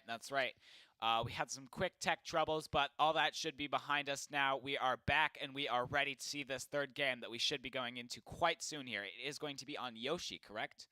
It sure is going to be on Yoshi, which we have seen these teams perform pretty well on. So it is all to play for right now. One game left to determine which of these teams will come out champion. Is it AFSA Eagles taking their first championship here at MNVL in Minecraft, or do we see the three-peat after we have already seen the repeat from Los Tigres over there at South? That team plays absolutely fantastic, and when they're on, they're on. The speed is just coming. You know, I would, in this situation, put my bet on Los Tigres. As I said, because they have that momentum, but our little tech troubles there we had kind of lost that momentum for them. I would imagine. I imagine that sort of threw a wrench in some things, and now they might be having both teams are going to have to struggle to get that momentum back. Yeah. So it's sort of reset the game, and it's sort of just AFSA versus Los Tigres 1-1, and now it's gonna be real interesting how this next game works out. What are your thoughts? I completely agree, and I think that at the end of the day, this has kind of become a best of one. Right. You know, like I think that, you know, we have had a little bit of a break here as we switch streams and get things figured out. And now these teams, this is it. This is truly it. So I do think we have now come down to this. We got to consider it a best of one. Which team comes out on Yoshi? It's the classic map here at MNVL Minecraft. So which one of these teams takes it to our main map and comes away champions? Either AFSA or Los Tigres from South will prove that they deserve it. I've seen amazing stuff from both of these teams so far. Here we go, AFSA versus Los Tigres. I believe, yes, AFSA are going to be in red, and then Los Tigres are going to be in blue. We don't quite have the same overlay we did last time. Apologies for that. Yes, indeed. We had to adjust things just a little bit, but this is it. AFSA Los Tigres, the finals. And even with the break, we've still got El Toca doing his good old falling into the void. And Lego Bueller Georging, following suit. It's pandemonium out here, folks. Sure is. We see, it looks like Georging in that red text, so it would seem the red players are AFSA and blue is going to be Los Tigres, which does not surprise me, because you see right here one of our blue players building over to the Diamond Island and then immediately to mid. That's right. We've seen this out of Los Tigres before. He's making that push towards middle immediately. You saw that arrow. I bet you Solus Duck already has a bow. Most certainly. Solus Duck has been really, really performing with that bow and arrow, so why not get it early in the game and start firing away at these Tigers? Right. If you can afford it, then you can effectively stop any push that comes your way, at least until mid-late game. That bow is really, really good for that just defense attribute there. It is really good to get early game. And we've seen Solus Duck do some great things with it before in his previous games. Sure enough, doing some serious damage out there on these maps. Los Tigres, led by Vardy so far in this series, who has played amazing Minecraft. Now, can they do it again? Can they do this thing one more time and crown themselves champions for a third time? We'll just have to find out, wait and see. AFSA played a great first game too. Los Tigres, Dude, they have the same thing they did last time, where the side of their bed is completely glassless. That could get TNT'd and expose the bed like it did before. If they get in there, oh, never mind. They're We do have some more glass going down. Just taking some time to buy it seems. Right. Glass is really expensive. If it's the same rules as Hypixel, there's 12 iron for 4 pieces of glass, which is quite pricey. But yeah, something you got to be saving up for. Right. Still here in the beginning stages of this game between Los Tigres and AFSA. Does Los Tigres try for a fast attack? Something early on. We see Soulless Duck actually Already maybe with looking. iron. Yeah. Yeah, that's pretty rare this early in the game, especially. Has that arrow too, and he is just deadly with it. El Toca falling into the void, not of his own accord this time, but due to Soulless Duck. Soulless Duck with the accurate bow and arrow doing some damage. Has a pick. Looks like he has an iron axe too, doesn't he? Yes, he does. He is going for this early bed destruction. And I mean, the arrow spam. No way! That's brutal. Doesn't even bother taking out that axe. Just blast away down the lane. Good shooting out of Soulless Duck and just wreaking havoc on these Los Tigres players. Yeah. Right? Just, it's like they've got nothing to answer it. Now somebody's got a bow. Christmas has his own bow of his own. It took them a bit longer to get their own bow than it did for AFSA. And I mean, that arrow spam, I'm surprised we haven't seen more of it. It can be deadly. Why use why use melee attacks when you've just got a bow? All right? Yep. Why would you do it when you can just get away with that? Man, still alive is Soulless Duck, but looking worse for wear. Got at least 2 arrows sticking out of him. And now hiding just to recoup a little bit of that health. Yes, sir. Just chilling back there, just trying to regain what health he can. But he's doing a great job. I mean, all 3 of these Los Tigres players still stuck in their base. He's going to get one. Will he find the second? Not quite. Is going to go down to Esclays, that is. And finally is gone from that Los Tigres base. However, he did keep them there for a long, long time. I would imagine that AFSA was able to get to mid, get some emeralds, get some diamonds, get some good resources while he was doing that. Yeah. Here we see, bet you anything, Vardy, right, sorry. No, you're good.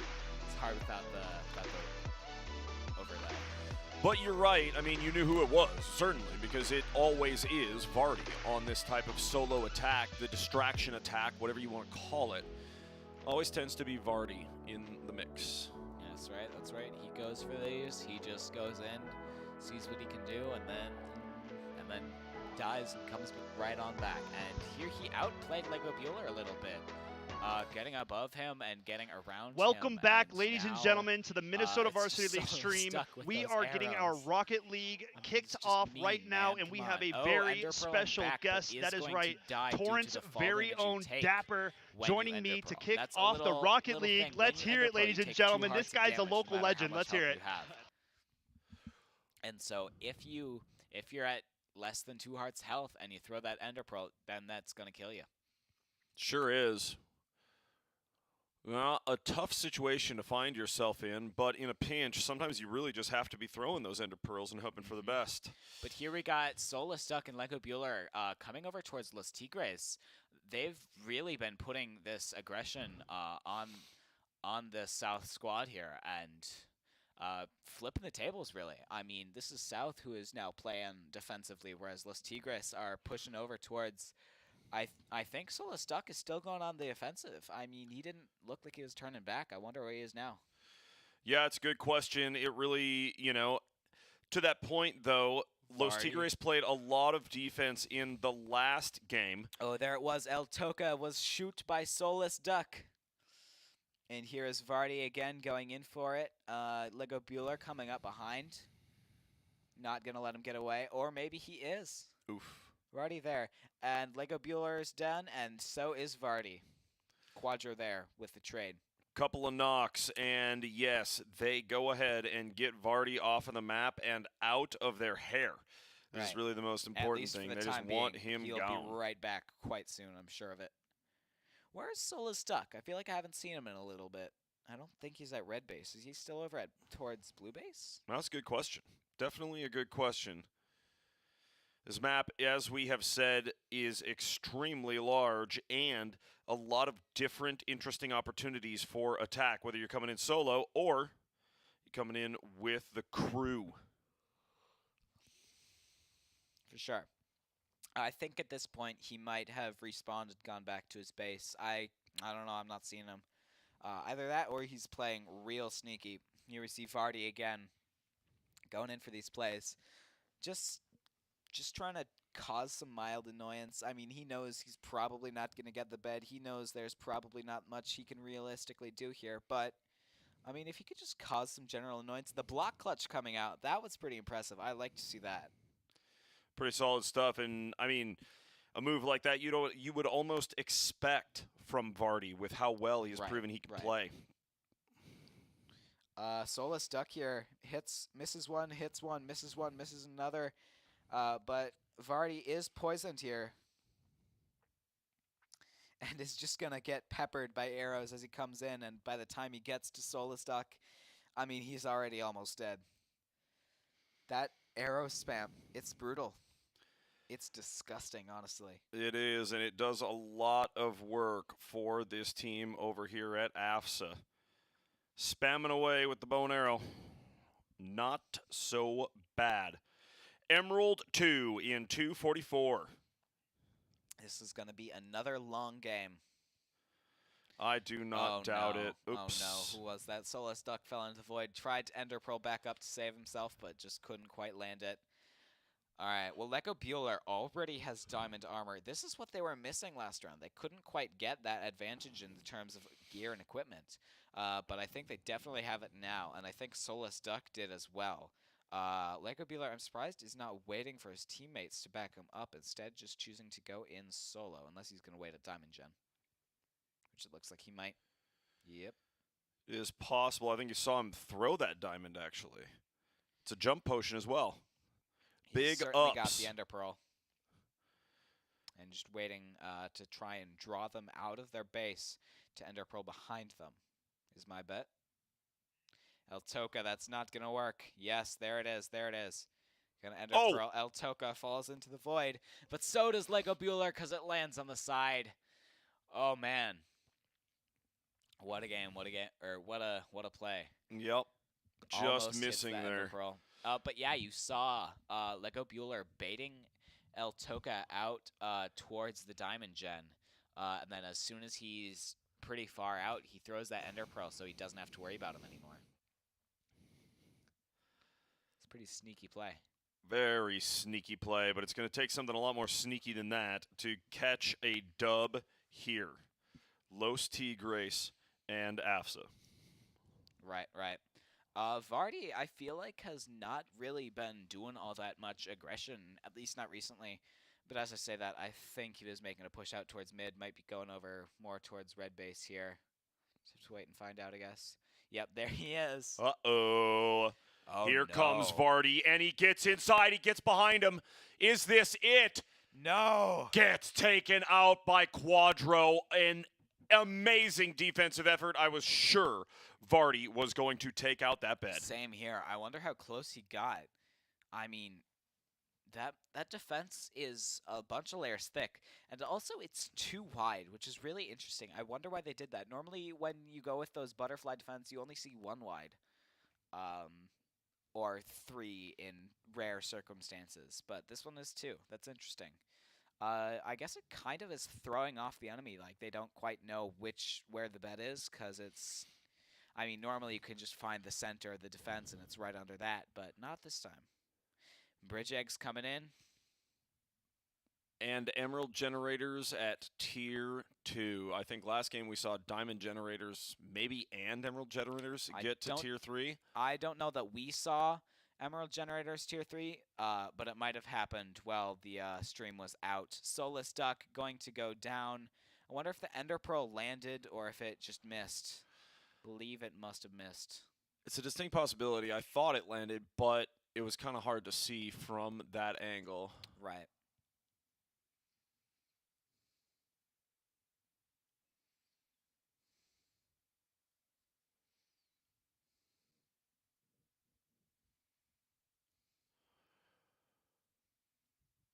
Another long game. Ooh, ooh, ooh. Ender Pearl coming in. Yep, somebody jumped. The Ender Pearl lands, certainly. Who is it? It's still a jump potion, Lego too. Bueller. Lego Bueller, some good PvP. And now, getting out of the way. Does damage. Oh, gets Ooh. knocked by arrows, but manages to build back up and gets on top of the shell. This is a great position to be in for him. And now I am willing to bet that he's going to wait for backup, probably from Soulless Duck, who will likely not be far behind.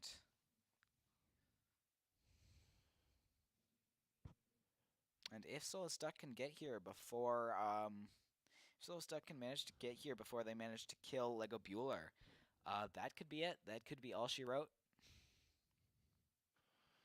Here we see, not sure who that is. El Toka coming up? No, Esclay is coming up. Hits the fireball jump. That was a very, very fancy-looking move, but it's almost never worth it because you deal a lot of damage to yourself when you do that. Sure enough. Sure enough. Now Los Tigres and AFSA. Man, Lego Bueller goes down, but he has got a bunch of diamond stuff. Right. So it's really going to come down to who gets that sneaky attack first. Who is able to put the pressure on, but it's such a hard matchup and such a hard map, seemingly, to get momentum right now. Right, and there's always a possibility that it won't matter about being sneaky. It'll just matter about brute forcing, and if you get a 4v4 situation towards a bed, then that could be all you need. Soulless Duck up here with some TNT.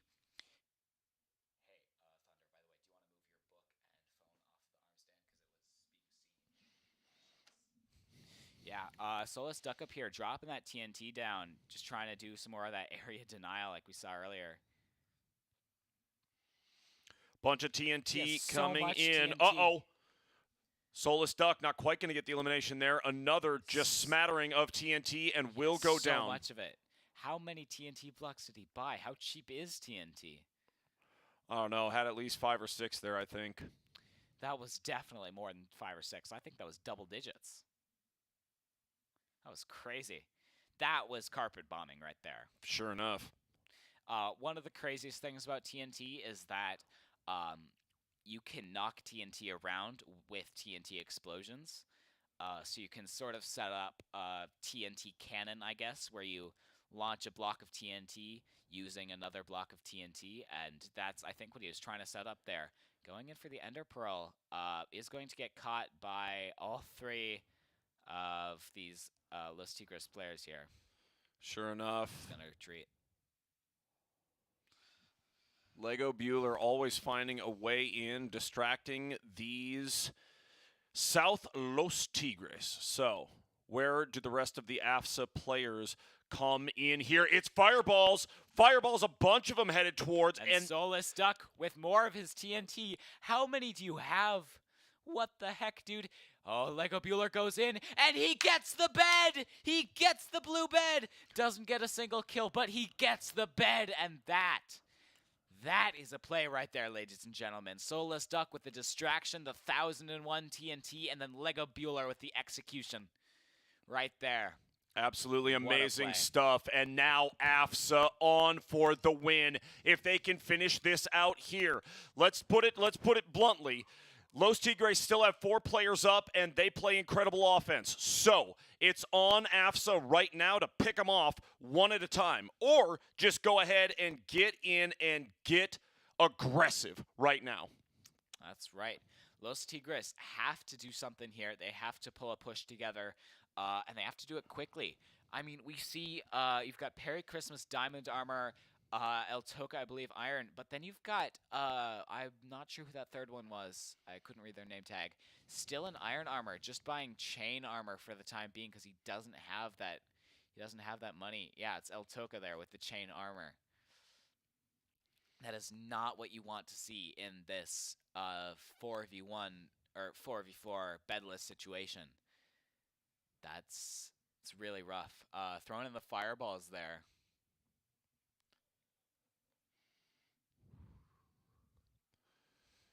Yes, indeed. What an effort out of AFSA. And barring some sort of miracle or absolutely crazy play out of Los Tigres, this is going to go the way of AFSA.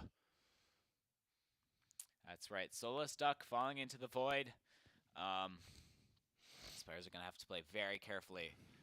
Just sort of destroying the bridge, making it a little bit more difficult for Lego Bueller to get over, but he does so anyway. He's looking to get a pick here, and honestly, if they aren't careful, El Toca is definitely going down here. He's got chain armor against a diamond axe. That's hot knife through butter. Yep, it sure is. Lego Bueller looking to get into the mix and take out at least one of these Los Tigres. El Toca here at least upgraded to iron armor. That's much better than chain.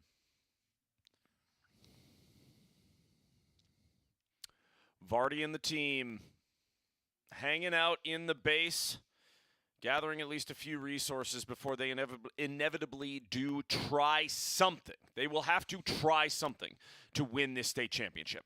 Pushing out, knocking Lego Bueller back a bit, but he's still there. He's still being the aggressor that he is. Using the arrows finally to knock him back and push him back to diamond.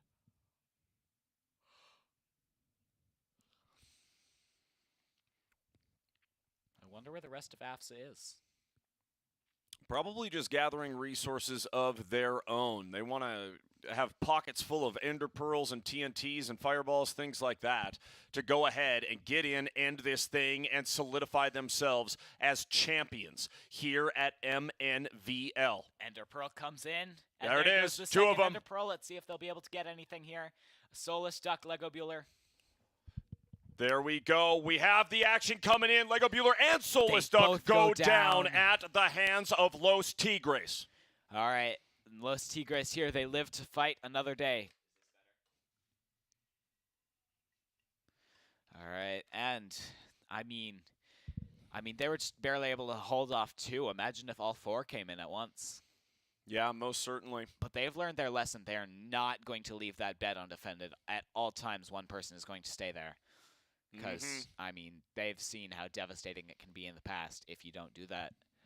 So they're very content to just leave Quadro and... Who's the other player?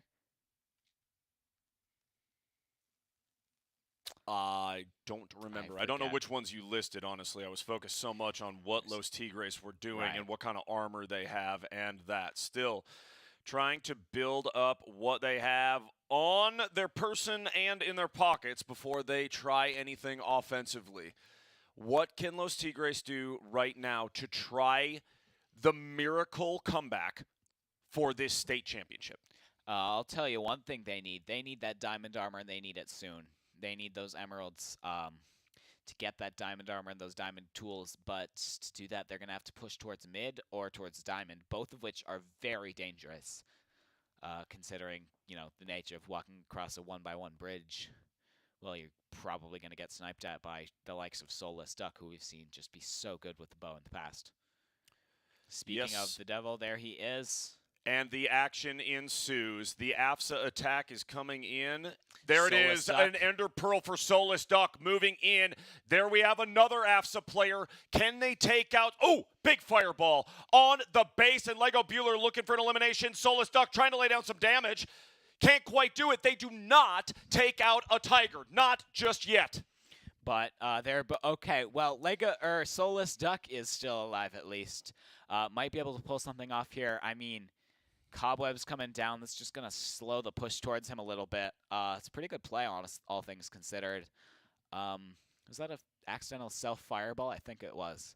But that's all right. He's got the gaps to defend it. And now I think he's just gonna go for poison arrow spam.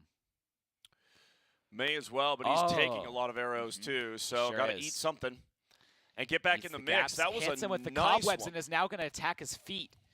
Almost gets it. Doesn't quite get the hits off, though. And is going to go down to Esclays.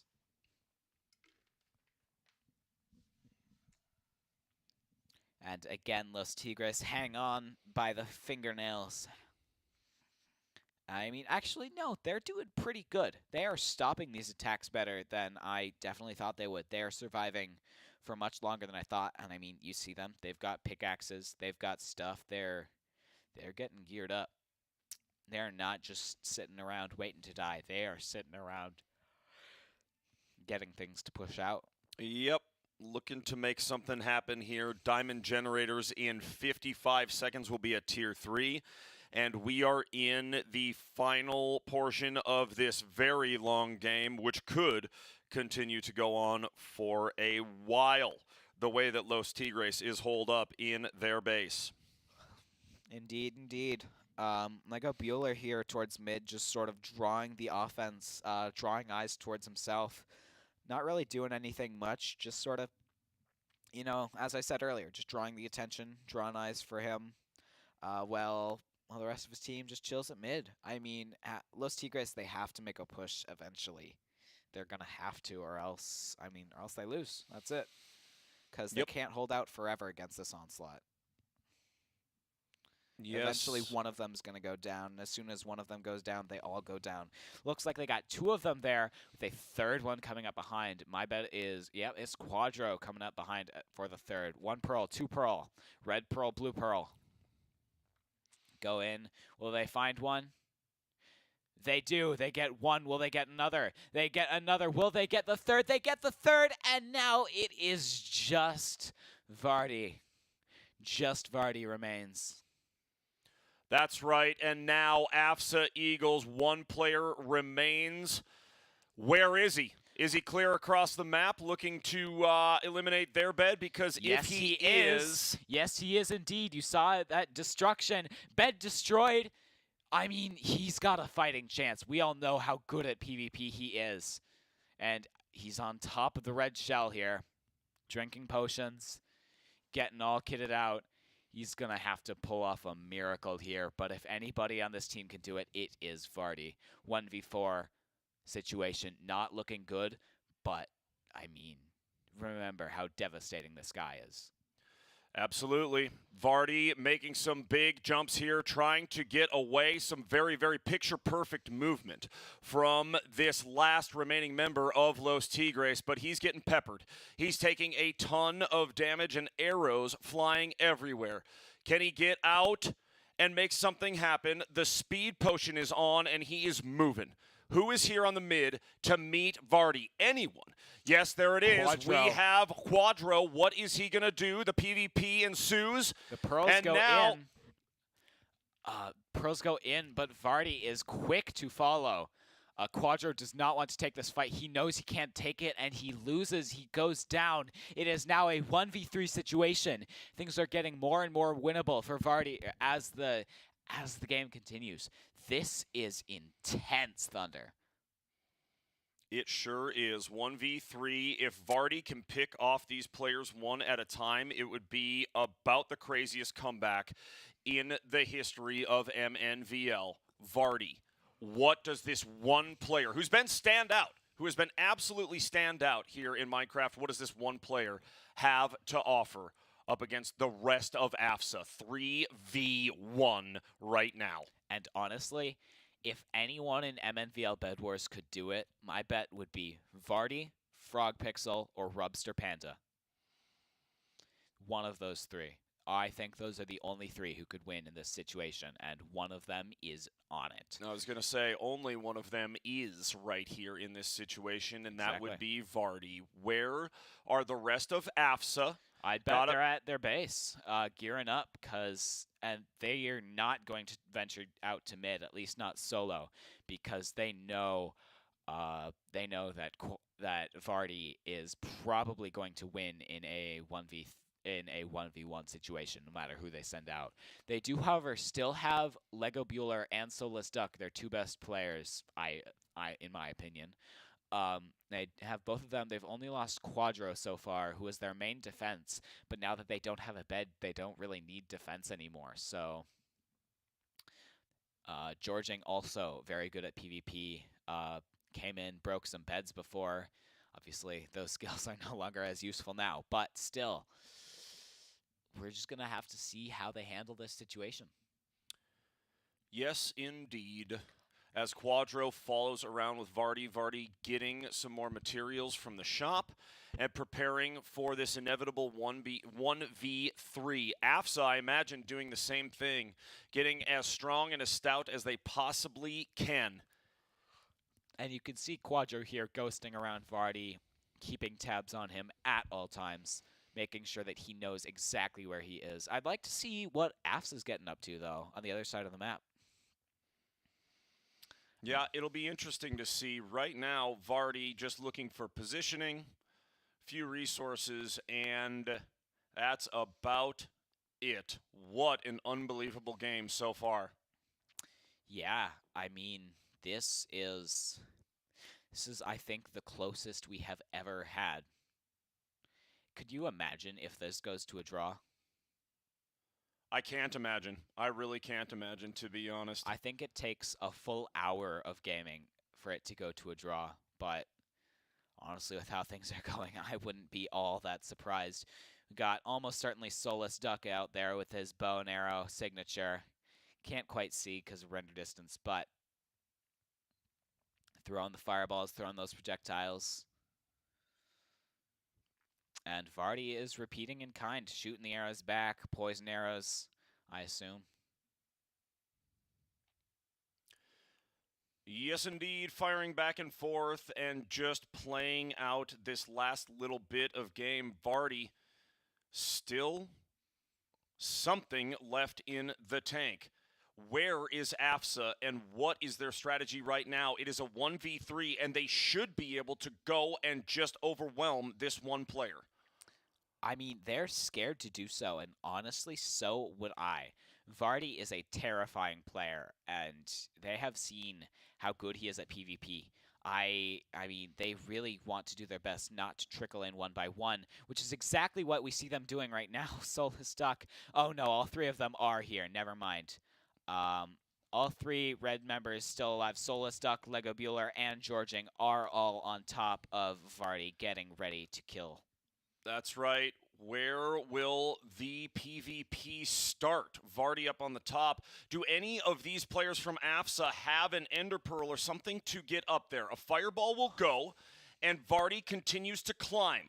Now, these players from AFSA using the shop and everything at the Los Tigres base to get after Vardy. See, Vardy here, he's ready for these fireballs. He's just knocking them back as soon as they come up. That's the thing you can do if there's a fireball coming towards you and you punch it at the right time. It just goes the other direction. Soulless Duck there tries to go for the fireball jump.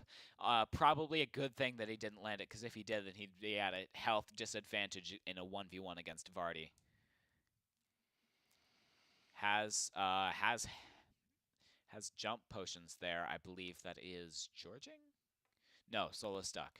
Yeah, looks like it. Everybody, now it has become a firing range as these three AFSA players, they commence. They go after Vardy, who is Ender Pearling out of this situation. Does it land? It does. They do get to him, though. At least one of these. Yes, now all two. Three. They're all chasing three. him up. They are there on the mid, and they're going after Vardy, who stays alive somehow. Unbelievable. 20 health still out of Vardy. It's crazy. Absolute mayhem here on the mid. He's got, how many does he have? He's just spamming them out as quick as he can, getting damage onto whoever he can. He's still at 17 HP. This is absolutely crazy. 13-14 now. Georging goes ahead and deals some crazy hits. But Vardy has more pearls. How much health does he have now?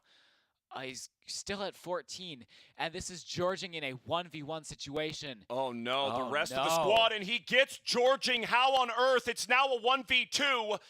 Vardy may very well take out the rest of these AFSA players. Has the opportunity to do it. Where is AFSA? Where are they? Are they getting after him or no? They ran out of pearls.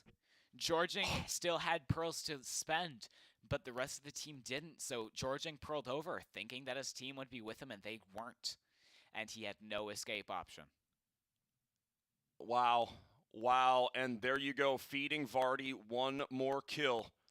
And honestly, I think that that brought this game from a could happen to a probably will happen at this point. Like, it's going to be hard. It's going to be hard for Team AFSA now. Because, I mean, you saw how good Vardy was at picking them off, just doing damage and running away against 3 people. And now it's just 2. They're going to have to try really hard to deal this finishing blow. He only got down to 13 health. Yeah. That was the lowest his health dropped. Still with an arrow or 2 sticking out of his shoulder. Now, back in his own base and feeling at least a little bit comfortable. It may be Vardy with the miracle plays here for Los Tigres. Imagine in a 1v4 where the bed is still up for AFSA. Imagine if Vardy can get them back into this and three-peat for Los Tigres. What a story that would be. What an amazing play for MNVL history, honestly. And now Vardy, he's coming out. He's going for blood. He wants these last 2 AFSA players going out towards mid, just looking for him, trying to find them. He knows he's geared up as best as he can be. See, there's a thing that I don't know if these AFSA players know. Base axes are better than base swords, but once you get sharpness, swords are better. Swords deal more damage if you have sharpness on them. And Vardy knows this. He's coming in with a sword, whereas these AFSA players have axes, and they're dealing damage, but they're not dealing as much damage as they would if they had diamond swords. Most certainly. Now Vardy looking to be on the hunt, rather just gathering some diamonds and emeralds and making his way around this map. He's going back, just getting more team upgrades. Team upgrades at this point, it's just him, but getting more upgrades, doing more stuff, doing whatever he can. Do we have AFSA coming in here? It does not look like it. Yeah, no, AFSA is holding back. They do not want to push this fight right now.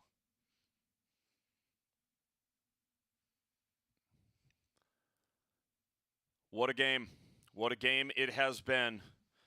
Quite probably the longest game of Minecraft in MNVL history. That's right. I would have to go back and look. Emerald 3 in 40 seconds. We have not seen that yet today. Not yet. And at this point, it doesn't matter. Everybody's got full diamond gear, diamond swords, full enchantments, protection 3, I think is the highest you can go. Sharpness 4, maybe. Got stacks upon stacks of arrows and bows, punch and power, and you've got TNT and fireballs, ender pearls, golden apples. These players are stacked as much as they possibly can be. And right now, it's time for Vardy here. He is going on the hunt. It looks like he wants this blood. It looks like he really just wants this win.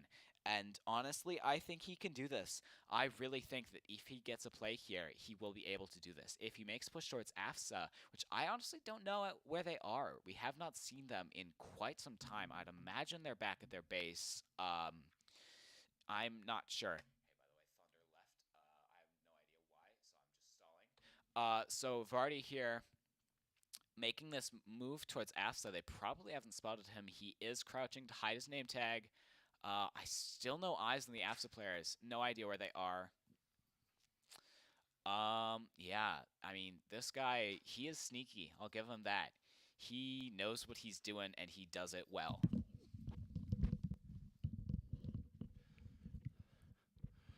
Sure enough, very sneaky indeed. Vardy, what a lights-out performance today.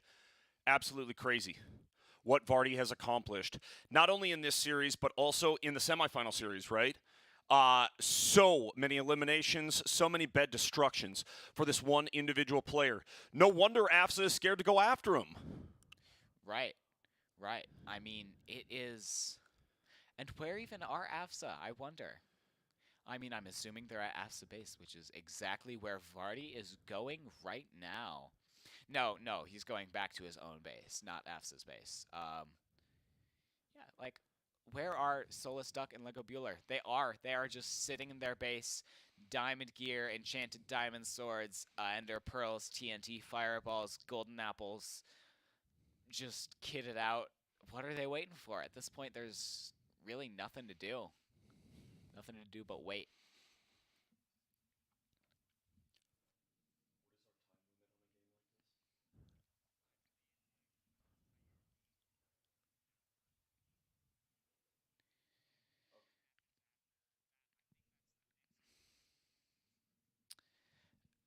I believe this is the way it works in Hypixel. I don't know if this is the way that it works here. But the way it works in Hypixel, after Bed gets destroyed, then comes sudden death, in which ender dragons fly around the map, destroying blocks and creating havoc. And if this game goes that long, which at this point it has a very real chance to, if this game goes for that long, I think that will be the end of it. I don't think that we will go to a draw.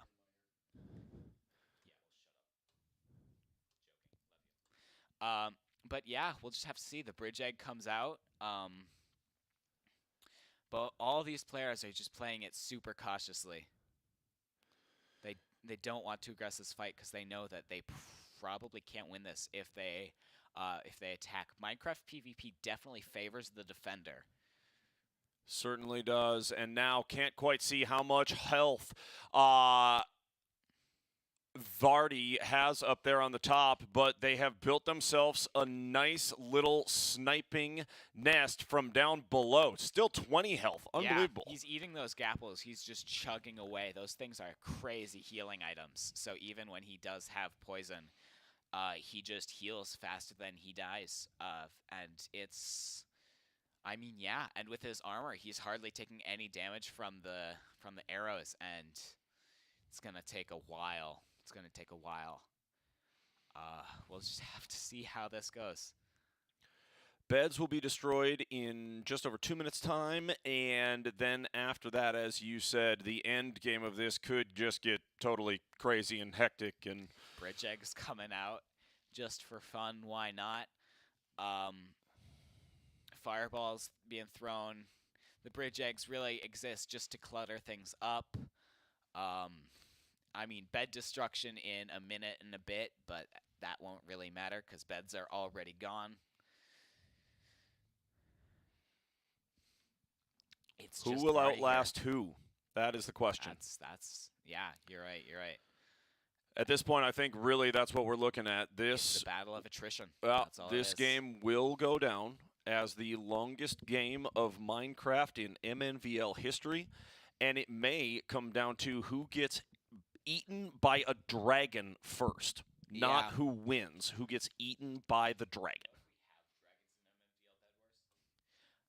Yeah, the dragons, I mean, one of them spawns, and then like 10 minutes later, a second one spawns, and then 10 minutes after that, if still nobody has died, then it goes to a draw. And then...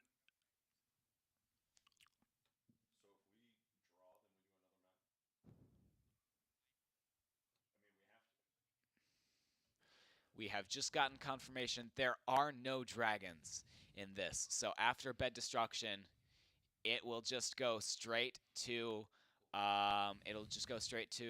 time until draw, at which point we're going to have to redo this last game. And it is just so close. I mean, I have no words for this match. Yeah, AFSA have had so many opportunities to take out this one last player, and they cannot do it. Going for it? It was a 1v4, or maybe it was a 1v3 to start off, but either way, Vardy has gone through and has made things happen. I think it was a 1v4 to start off. It was a 1v4. Yeah. Vardy picked off Quadro. That's right. That was the almost first immediately. one. Nope. So, coming down, gets a bunch of fall damage. I say a bunch. He's still at 19 HP. Yep. And just bouncing around up top. AFSA are just waiting for him to come down. He won't. He's waiting for them to come up. They either won't or can't at this point. And so... yeah, sudden death in 11 minutes. I don't know what that means. But we'll just have to wait and find out. Yes, indeed. Sudden death, I imagine, means whoever dies first, right? Right. But we've been in that position Right. here for the last 10 to 15 minutes. So, what will happen? Ender Oh, Pearl here it goes is. in. The Other attack. Ender Pearl. The Ender Pearls come in, and what does AFSA have? No, it's an escape yet again for Vardy. Crazy. Vardy here, escaping, chugs those gapples and almost up to full HP again. He's back up to 20 HP. Once more, Soulless Duck nearly falls on into the void, but manages to block clutch himself back up. This is going to be tight here. Yes, it is. Yes, it is. Who will outlast who? What will happen when we get to sudden death in 10.5 minutes? Nobody knows. But I'm sure we're going to find out. I'm hoping that it's over by then, but given how defensively Vardy has been able to play here, I'm thinking that will make it there. I think in other game modes, sudden death means it puts the players into an arena and then just has them brawl it out to the death. I think that's what that'll mean, but maybe it'll just go to a draw. We'll find out. Well, let's give it a few to see, and there's a possibility that AFSA can really turn this thing on. But Vardy has played some of the best Minecraft we have ever seen at MNVL. Truly, what an individual performance out of this player. It's been crazy. Right. I mean, this has been a great game. Like, I mean, we've had some amazing games, but this one takes the cake. What were those pearls there, dude? I mean, both just flew off into the void there. But that's all right. They got plenty of extras. Vardy here with an escape attempt. God, could you imagine if he misses a pearl right now and falls into the void? How anticlimactic would that be? I mean, it would be something. I don't expect to see a player like Vardy miss one of those, though, because it just, all of the movement and all of everything is so picture perfect out of this player. It really doesn't make mistakes. Right. But I mean, Lego Bueller, he's been really great with his Ender Pearls, but he has missed a couple in the past. It happens to everybody. I've done it a couple of times for sure. Vardy here, just playing back at his base again, you know? No need to push them. They have to come to you.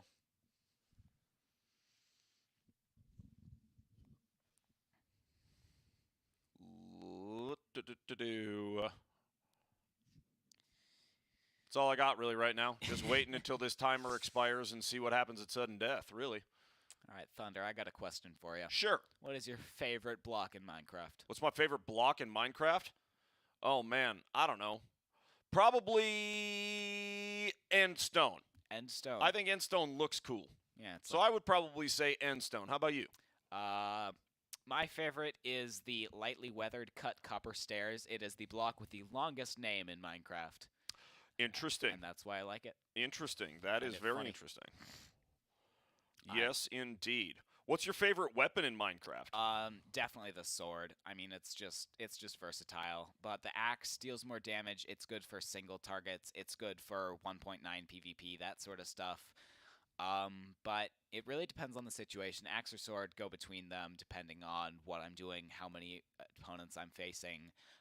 If I'm in survival or whatever, just playing through a normal world, I'll probably go with the axe 9 times out of 10.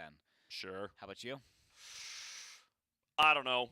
Maybe a bow and arrow, to be honest. I play a lot of FPS games, so it might be a bow and arrow for me.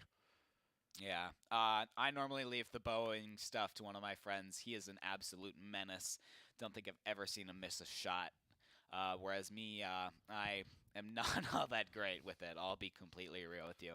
Yeah, see, for me it would be a matter of I'd probably have to stay in one spot. I definitely don't have the dexterity to go ahead and be jumping like Vardy or any of these other players, jumping around the map and that sort of thing. So, yeah, if it was for me, probably bow and arrow. What's your favorite movement item? Movement item. I mean, it's just in Bedwars here or in the entire game? Bedwars. Just in Bedwars, I gotta go with the Ender Pearl. It's so versatile. It's just, you can do so many things with it. You can push with it. You can escape with it. You can just, I mean, it's just, there are so many things you can really do with it, and it's so useful for getting in or out of a situation that there's no real other answer. How about you? I would tend to agree probably because, like I said before, I'm not really that good at, like, building bridges or jumping across bridges for that matter, so speed and jump potions don't really do much good for me. I would probably go with an Ender Pearl or two and just take my chances.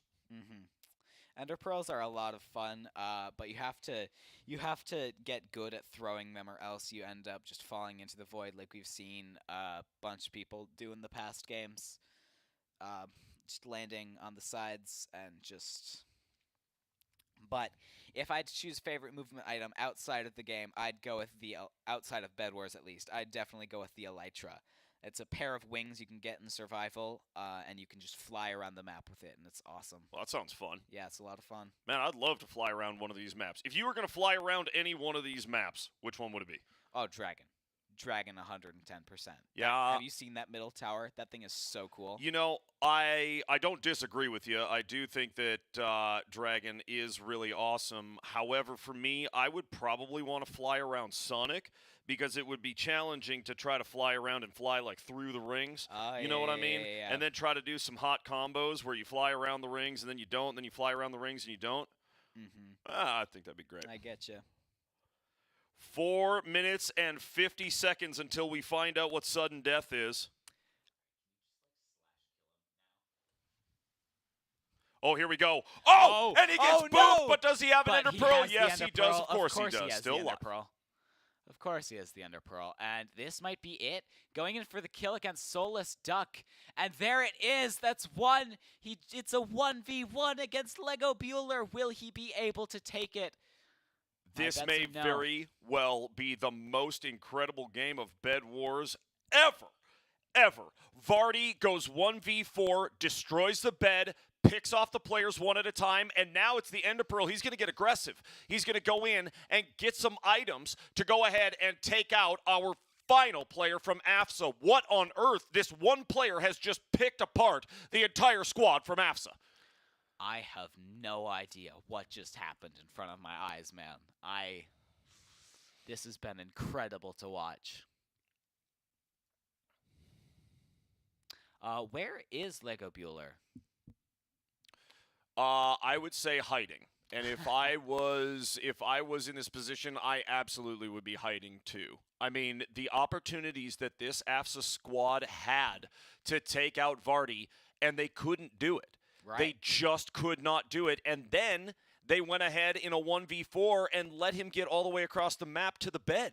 Couldn't defend against it. Right. So, I mean, at the end of the day, what else can be said here? We have 3 minutes and 15 seconds until we potentially hit sudden death, and Vardy is on to have the single greatest comeback in the history of Minecraft. This game for Vardy has gone from there's no way that he wins this to there's almost no way that he wins this to okay, there's like a 50-50 shot that he wins this too. There's no way he loses this where we're at now. Precisely. I mean, Lego Bueller, I'm sorry. I want you to win this, but I don't know if you have what it takes here. Gonna go down. No more HP to go. Is just getting chased relentlessly. Uh-oh. 14, Here it 9, is. Lego 2. Bueller up against... Oh my, I cannot believe it. I cannot believe it. It's over. Vardy takes out everyone from AFSA in a 1v4. What on earth? What, are you kidding me? Are you kidding me, Vardy? I do not 1v4 in a bed? What? Stop! What is that? What is that? How on earth do you mount that type of comeback? I'm sorry. Minnesota Rocker, the Minnesota Miracle is one thing, but y'all get on our VODs and watch Vardy right now. Shut it down. The greatest comeback. Simply the greatest. That team had better be going absolutely nuts right now. I cannot believe. Not only was he the last one surviving in a 1v4, he broke the bed, he picked off one by one down to a 3v1, a 2v1, a 1v1, and then it's over. He single-handedly carried this team to a victory. What a game. Absolutely insane. And we have the medals being given out now. Third place going to St. Louis Park. They have a second, and a third to their name, performing every season at state. Great stuff out of the Orioles. They put some great games in from the games that we saw from them. They played really well. They were almost able to beat Los Tigres. I mean, they did really well against them.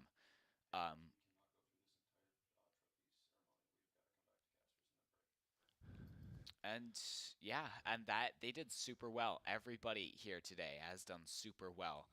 I mean, Los Tigres just barely managed to squeak out that victory. I'm still confused as to how they did it.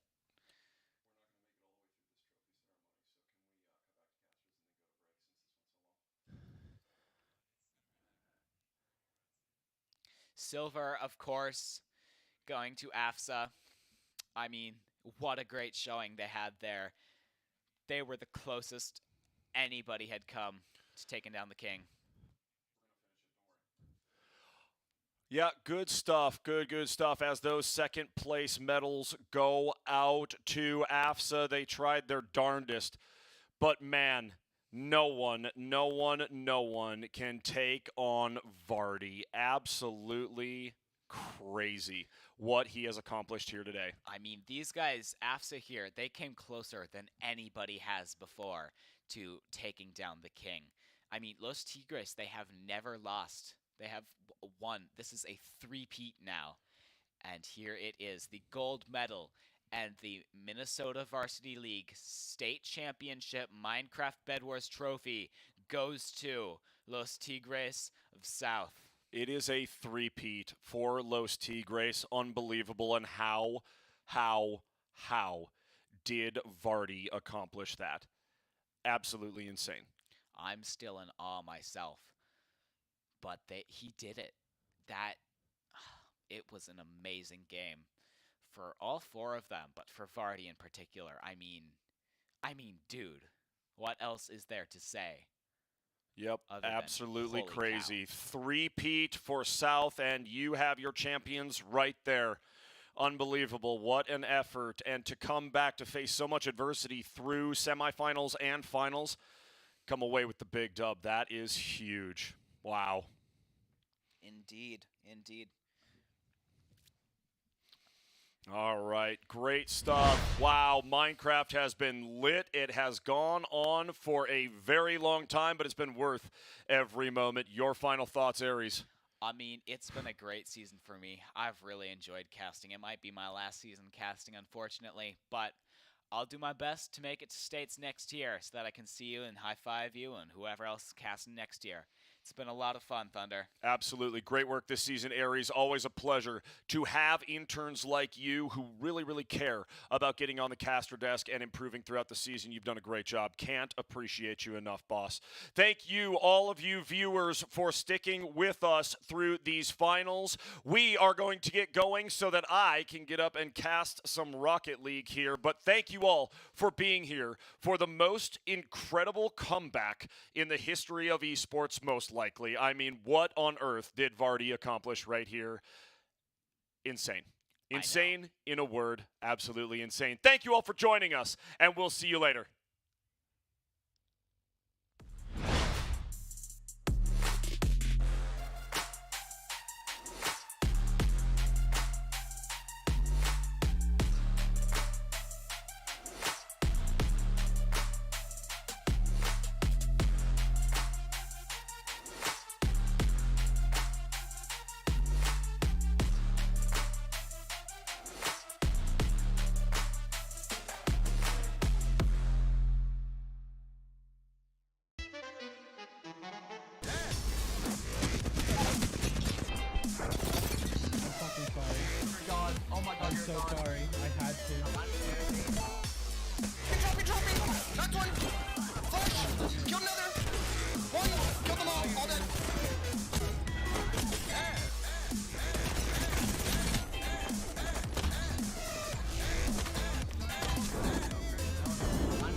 Flash on you.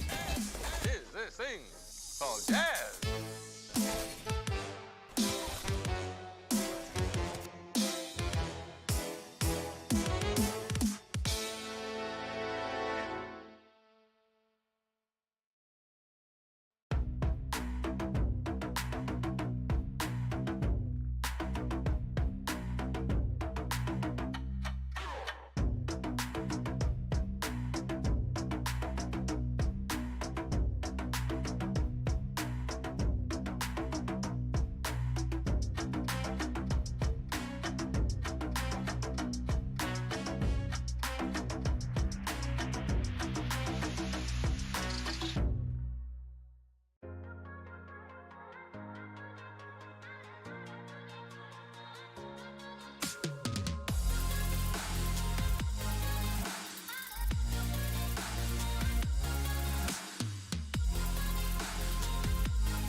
everybody, and welcome back to the Minnesota Varsity League. My name is Epiphany, and gosh, you know, we had a very, very long break. Not really a break, just an intermission at this point between the broadcasts. And so now we've got a matchup with Dom and Echo. We're back. We've got some more Smash action. We're excited to get to the grand finals here after we finish these semifinals up. This is funny. I said earlier that we might see a DK Ditto in tournament, and we're going to see it now. Both of these players have played Donkey Kong already and showed off their skills. Both of them play pretty similar. Dom having a different technique. He likes to go for throws. He likes to go for more matchup checks rather than more consistent strategies, while Echo going for the more tried and true strategies. So this will be a fun matchup. Hopefully we see both of them play DK and not a secondary. Yeah, hopefully they'll be able to both play DK. I think that'd be an awesome matchup because it's obviously like the most fair it can possibly get. Both players on the same character. I think that'd be super fun to see. But, I mean, what are you looking to see out of both of these players, considering the fact that they both have just won and they both have done pretty well? I think the main thing is you never want to be on top in this matchup. You never want to be... Oh, we are going to see a different character, actually. We're going to see Steve. Now, Steve... for anyone who's followed Smash for the past couple of months, he is a very controversial character. He has seen plenty of results from fairly new players. There's been calls for bans of him. There's been people saying that he's unfair. I personally love Steve. I love watching him. He's a very funny character, and it's definitely going to be hard for DK here. It looks like everything he does is dealing just very good damage, not really taking a whole lot of hits, and I love the animations of Steve too. It looks so funny. It's great looking. Super Minecrafty. Like, he can be as broken or as unfair as whatever as he wants, but by the end of the day, it is Minecraft Steve in Super Smash Brothers. It is very funny. So for this matchup, Donkey Kong's going to need to play very aggressive and make sure that Dom is not on the ground. As long as Dom is mining, he'll get Diamond sooner, and once when he gets Diamond, he'll get very early kills. As well as Diamond, he'll get Gold, Minecart, and he'll get Iron for Anvils and whatnot. And he's going to secure that early kill with the up smash. Not getting Diamond yet, though. And off stage right now. And as we talk about aggression, Echo's doing a great job of trying to bring this Steve off stage a little bit there, just going in for the big hits when he needs to. You can see him just continually trying to get hits on the seat, but it did cost him in his previous stock, so he might try to change that up a little bit. But it seems like Dom, he's going to get taken off stage 121 right now, trying to deal as much damage as he can before the stock gets taken away. Now a battle on the ledge. He's going to have to try to get back up. Going back towards the top, going to get carried again. This might be it. Might get stuck. There it is, 2-2 now. Dom went for a very risky play. As Steve, when you mine Diamond, you get to hold it in your inventory, kind of like Smash, or kind of like Minecraft, and you can craft diamond tools with it at any stock. You carry it between stocks. He went for crafting the diamond tools at 100%. So he was confident he was going to get a kill there, and it sadly did not pay off. He no longer has gold or diamond, and the mining timer resets after you die, so he's going to have to start from the beginning. Yeah, he's going to have to restart from the beginning, and that's the problem here, is that it's going to be a little bit hard for him to continue here in this matchup. I mean, when you think about it, 152 though for the side of Echo, so he's trying to just finish Echo off right now, make it so that he's able to just keep that 53 up, you know, just keep going strong. But we'll see. For sure, 168, it doesn't matter what tools he has at this percent. A wooden F smash or a diamond F smash will kill, or an up smash or down smash. Does not matter. Maybe even an up throw at this percent. Let's see if he lands one though. Currently stuck in the corner against DK. Ooh, that powered minecart came just in time. When you get powered minecart, when you get the gold bar, your minecart becomes powered rather than regular, which means it's faster, stronger, and invincible. Yeah, and honestly, that definitely was super effective because now down more stocks as Echo, as Dom is doing a great job right now, keeping the life points up right now as he's just going in for hits over and over again, playing his life, using all of his abilities really to his advantage, use the aerial as well as he's able. Great magma block right there to do that. Great damage onto Echo, so now Echo in a definitely awful position kind of right now as he's going to get hit again. 105 right now. It's up to Dom right now to try to finish it off. All right. I mean, Steve having iron tools and gold bar, but no iron in inventory, so he can't use anvil nor minecart right now.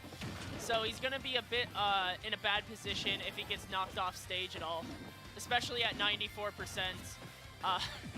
Oh, he's just planning on going in instead of getting materials, though. He's pretty confident that he can take the stock, and that confidence was in the right place. Getting that ledge hang, he was able to get that ledge poke with the down smash. Very strong tool. Actually got buffed after he came out. So overall, game 1 going to go to Steve. Let's see what map we go into. Map choice for Steve is very important because unlike any other character, it actually changes what materials you get.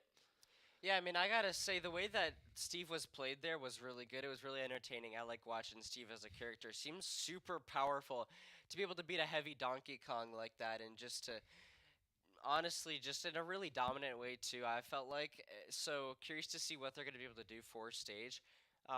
That's really an important thing, so that Steve can use his abilities to the best of his ability. Yeah, for sure. They're deciding to go back to Pokemon Stadium. This map is alright for Steve materials-wise. If you mine on the edge, you have a higher chance of getting iron, which is a unique property. Every other map, the materials are the same throughout the whole thing.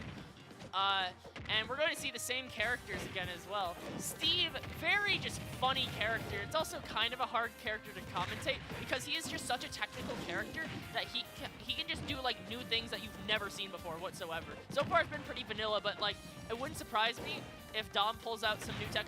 Speaking of which, Echo. Oh, he messed up the Electra. There's certain tech that is kind of precise to make that recovery go farther, and he messed it up. Unfortunate, but still, Dom is not out of the match. Yeah, seems like such a technical character as you just see constant new abilities all the time, and it shows that Dom is such a good player because he's able to use them and able to use them to his ability to win that first game. And currently, still winning 74-62 now after a big hit comes out from Echo, but he's doing a great job of managing the map right now using his ability. I feel like Echo's kind of being forced to play Dom's game right now because, as you can see, hits still going down. Nice minecart right there. Going to be off the side of the map now. Ledge control in the favor of Dom, and that's a massive hit for Dom. You cannot re-grab the ledge. You get initial invincibility when you grab that ledge, but when you drop off and grab it again without touching the floor, you're vulnerable. So that TNT is going to easily take that stock. Yeah, for sure. And I mean, I think another big thing too is that the map controls really kind of going in the favor of Steve. I feel like he's able to kind of go up in the air a lot, goes onto the platforms, uses the mine carts, and it feels like Echo's always the one having to go to him. And good that's the thing parry right there. That's what you want to see from Echo because that's making it in his control as he gets the stock down into Dom, and now it's a 2-1 up for Echo. Steve is a very scary character, but Echo just seems not afraid whatsoever. You can see him rocking that DK onesie. He is dressed for the occasion. Definitely not giving up on him. Yeah, definitely not giving up on Donkey Kong. You can see he's a very avid Donkey Kong player dressed up as him. And as far as stage choice goes, this stage, I think, favors Steve, because as I said earlier when we were commentating a Donkey Kong, I don't remember which one, you want a lot of platforms. You want tri-plat, so like Battlefield or Yoshi's Story, in order to juggle with those up airs and get those early kills above. Doesn't happen as often on Pokemon Stadium. Oh, he's going for that high recovery. No punish, though. Echo's just so good at bringing Dom to the ledge and then punishing him for it. Oh. Maybe gonna get punished for it once more, but currently 62-45, pretty even game between these two players as Dom was able to bring one down on Echo. And it's a very close game. It could honestly be anybody right now. Dom looking to go up 2-0 in the series, and Echo looking to tie it up 1-1, make the comeback to make it into those grand finals. So it's going to have to really come down to the very small movements right now to both of these players as Dom, he's coming out on top of that. 120, 183, 139. This could be it. That's gonna be game. That was genius by Dom. Dom used both the TNT and the lava block to cover the high recovery and the low recovery. If he went low, he would have died to TNT. He went high like he did. He got caught by the lava block. Insane ledge play from Dom. Yeah, the coverage of the map is a big thing there for Dom because he's able to come back too as well from being down 2-1, able to find both of those stocks, and then just uses his abilities again to such a good technical ability to the point where he's able to knock that last stock off of Echo, and that was so well done from Dom. That was just great technical use. Definitely wasn't expecting to see this level of Steve from this tournament, but hey, it's been fun so far. Let's see if we see a map change. We've seen Pokemon Stadium twice so far. I don't think it's Donkey Kong's best stage, although Echo, of course, has been taking him here the way counter picks work. But hey, last game of the tournament, possibly. Or Echo's on his last foot. He can't lose again. Let's see what happens. Yeah, we'll have to see what happens. Really curious to see kind of what this is going to result in as we've got the double Donkey Kong that we were talking about. Dom is like, hey, my Steve, don't need it. I'm the best Donkey Kong here. We're going to Battlefield. I can prove I'm better than you as Donkey Kong. This is very exciting. He had it. Like, he had the Steve. He was proving he was good enough to do it. He's like, nah. He said, I don't need Steve to win. I'll beat you with Donkey Kong 2 on your own main. This is honestly disrespectful if he's able to do it. In the middle of the map right now, though, it seems like early battle going down towards the side of both of these Donkey Kongs. It's just going to be pretty even so far, but Dom taking the majority of the damage now. Maybe he isn't the best Donkey Kong. Ooh, both of those moves are armored, but one of them came out later. The later one being the up B, which means it hit. Oh, both of them at high percent. It's going to be weird because both of these characters kill early, but both of them are heavy, so it's going to be kind of like a normal, they're going to die at normal percents instead. Yeah, I mean, I think both of them are like very heavy characters, so they're just, this might go a bit here because they just have to constantly battle it out. But look at Dom taking so many hits, gonna get knocked down to the first Echo is like, you ain't me, you ain't Donkey Kong, I'm Donkey Kong. Hit him with that up air. Echo's trying to prove him wrong right now, and he's just gonna continually try to do that as he's trying to get even more damage in before his stock goes. As hits go down right now, you can see Echo going in for another big hit. That's a massive 80 when he's still up on stocks. 102 now. This is actually awful. He went for the Donkey Kong kill confirm. If you up throw them right when you land on a platform, the lag is negated, so you're able to go through an up throw up air, which kills extremely early, and also why the stage is really good. It's more consistent on this stage, of course, because there's more platforms. Oh, the slaps covering all options. Echo just showing off his expertise here. He knows more about the Kong. Oh, that's going to be a death, though. It's okay, though, because he is up a stock. It wouldn't surprise me if Echo wins, of course. Dom goes back to the Steve, although he is not out of this. Donkey Kong, just a character that's able to kill so fast if you're not paying attention, like in 5 seconds. Yeah, Echo goes up the stock, and then that results in making it so that this is really, really hard to win for Dom now. He has to get 2 stocks at 74 right now as he continues to take hits right now. Towards the middle of the map right now, you can see it's really just about the big combos, big moves that you can get here. Nice grab out of Dom. Not really good, or out of Echo rather, not really gonna do a whole lot though, but Dom just surely taking more and more hits, and that's gonna be game. The better Donkey Kong is Echo. For sure. Let's bring the Steve back out, all right? Wrap it up. You're not winning the Ditto. I mean, maybe, but like, still, it's too risky considering we already saw your Steve, or Dom Steve, take 2 games. Yeah, you might want to bring the Steve back out. That might be the strategy that you try to do here. I think the big thing is that, like, okay, yeah, pull the Donkey Kong out because, you know, he plays it, try to rub it in, salt in the wound, but that's not going to work. I just heard Steve and Donkey Kong get selected. He's back to Steve, so I think we're going to see Dom be able to close this because of that loss, Dom actually got his counter pick, but he just counter picked back to Pokemon Stadium. Or no, he counter picked to Kalos. Kalos having really good materials. I forgot why, but I'm friends with a lot of Steve players and they say that. So this could be really good for Dom here. This might be the opportunity to close it out. We'll have to see it punch a ticket to the grand finals as 67 already on the side of Echo as Dom is continuing to make work with the Steve character. For sure. This map is actually really bad for DK. I was just thinking about the materials, but DK loves those platforms, but Kalos has only like 2 platforms on the very edges where Donkey Kong doesn't really have access if he's holding center stage, which he should be doing. So this is going to be a hard stage for Echo. Oh, but he lands that throw, putting him in the place he wants to be, which is the ledge. Yeah, that's where you want him to be, on the ledge for sure, because then you're in a difficult position where you're just stuck in the blender. And right now, Echo back up on to the center of the map, and he's now in the Dom blender because Dom just keeps putting damage in, but not until he can respond. Dom gonna get knocked off on over to the side, gonna try to get back up now. Brought out, not quite gonna do a whole lot yet as Echo just kind of trying to pounce on him, but look at that, Dom just shoves him away. Dom doesn't have any iron, or now he has 1 iron, 1 gold, but he broke that pickaxe right there. Steve has a unique property where each of his tools, like in Minecraft, has durability. The more he uses them, the faster they break.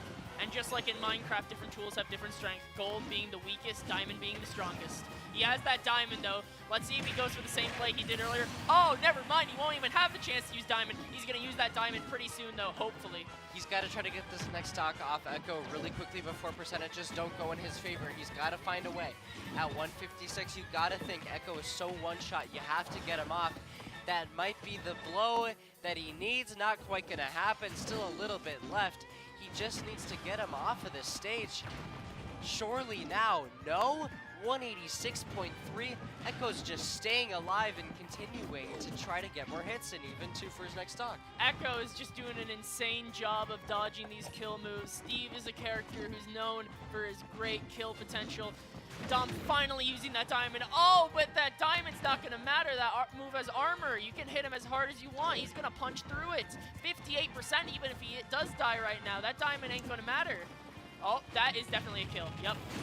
That's shortly. That minecart always sends straight up, which combos into the up smash if you get grabbed by it. And if you get hit by it at 200, lights out. You're not living that. Yeah, you don't want to be at 90 on this stock already. Now 102, not a good spot for Echo to be in at all. For sure, and this is on his counter pick too, which is not good.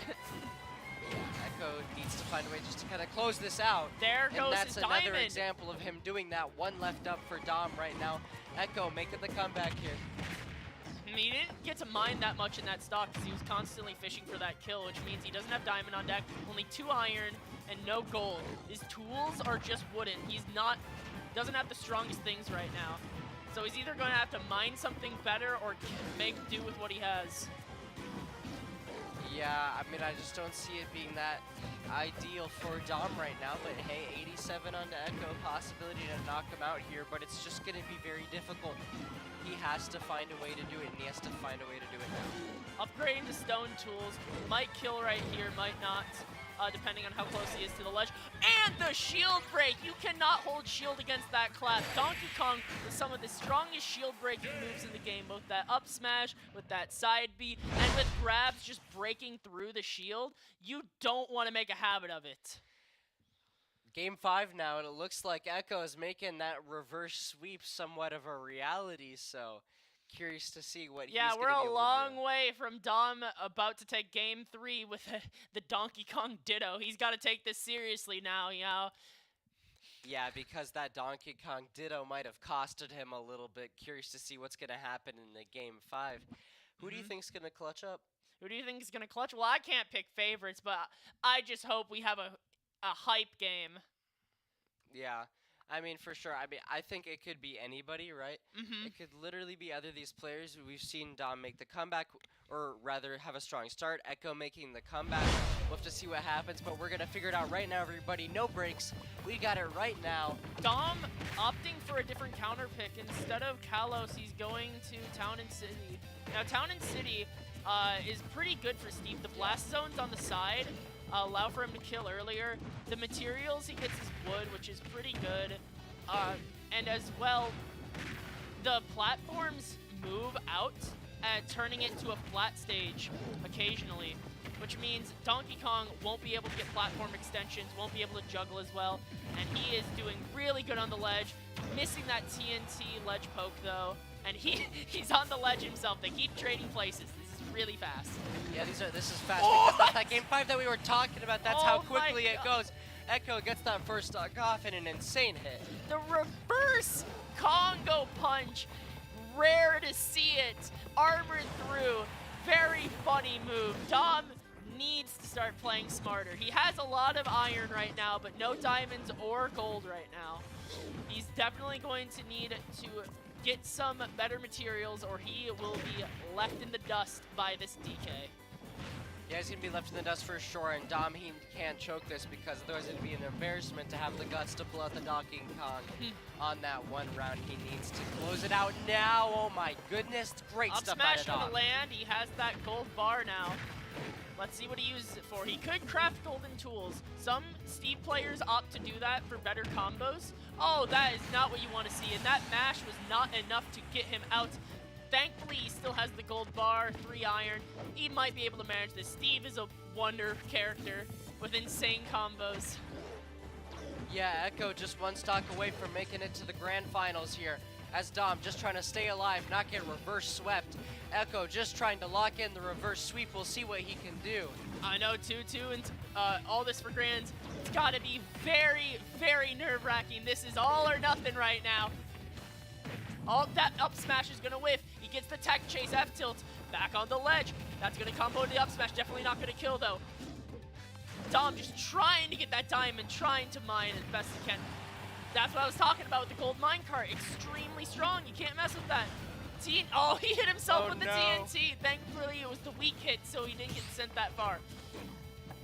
Yeah, he's trying to craft whatever he can, maybe get something going here, but it's not looking too good. And the that's going to be game the reverse sweep. Congo punch. Echo was just downloading him. He was just developing a strat those first 2 games, and he executed it flawlessly, taking the win over Dom. That is an insane reverse sweep.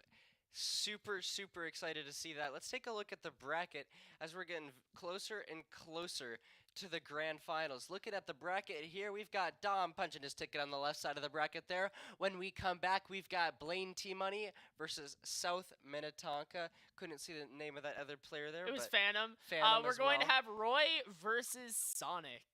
Most likely, yeah, and Phantom, we know how good he is. Mm-hmm. He might be the one punching a ticket to the grand finals there, but it's going to be Echo making his way there.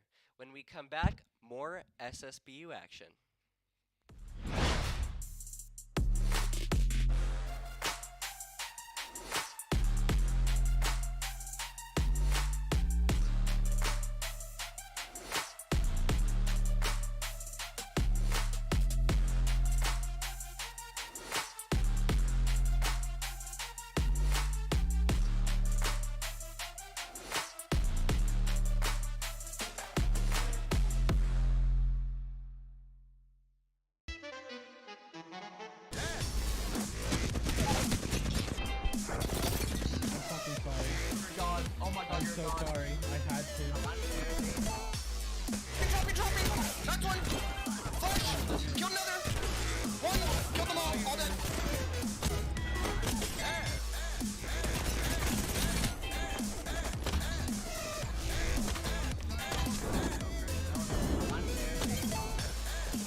Hello, everybody, and welcome back to the Minnesota Varsity League State Finals. We're here casting some Super Smash Brothers action. I'm joined by Addict, my guest caster today.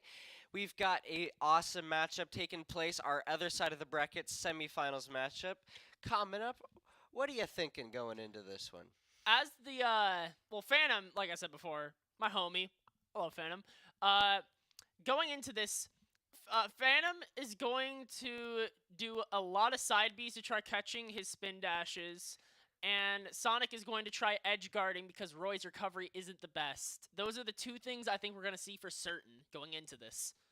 Yeah, and I just kind of want to give a recap of the brackets so far. We've had lots of insane action take place.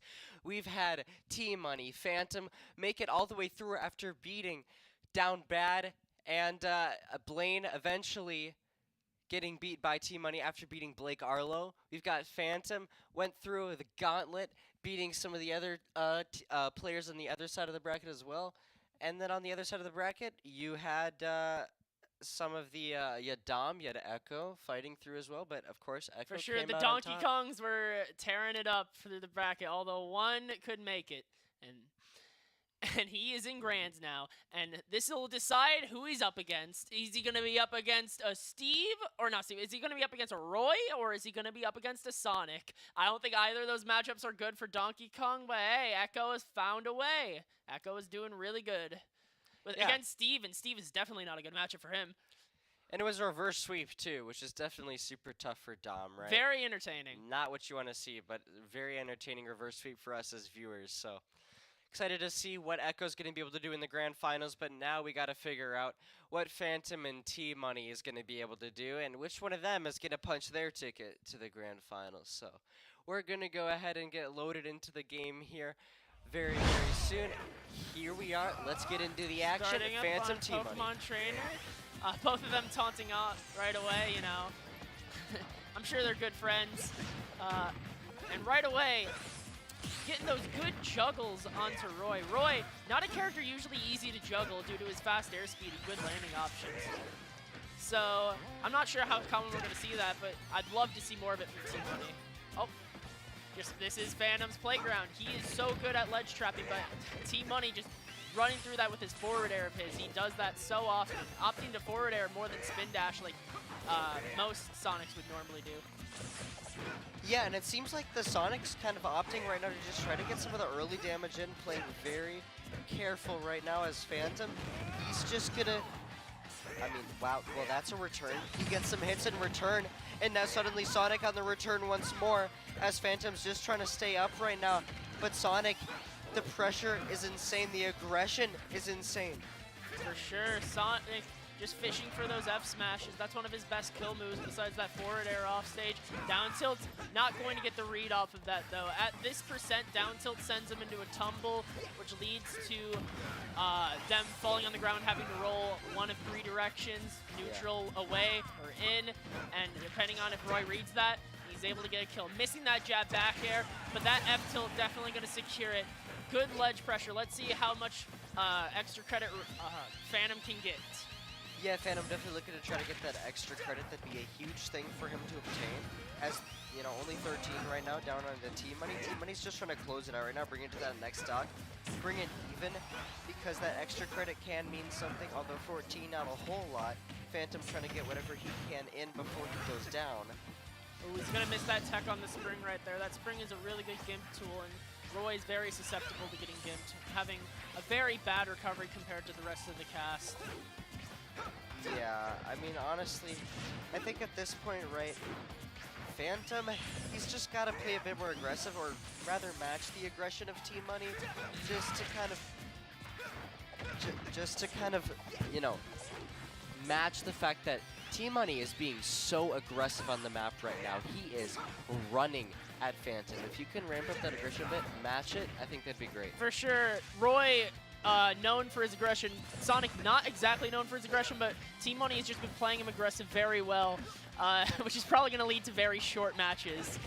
Yeah, I'd have to agree, and it seems like right now, oh, big hits going down as T-Money going to be caught on the ledge right now, gets back up on top, maybe can get something onto Phantom, but Phantom bullying him on the aerial, Team Money gonna go back down, and nice response there, able to get another big hit in.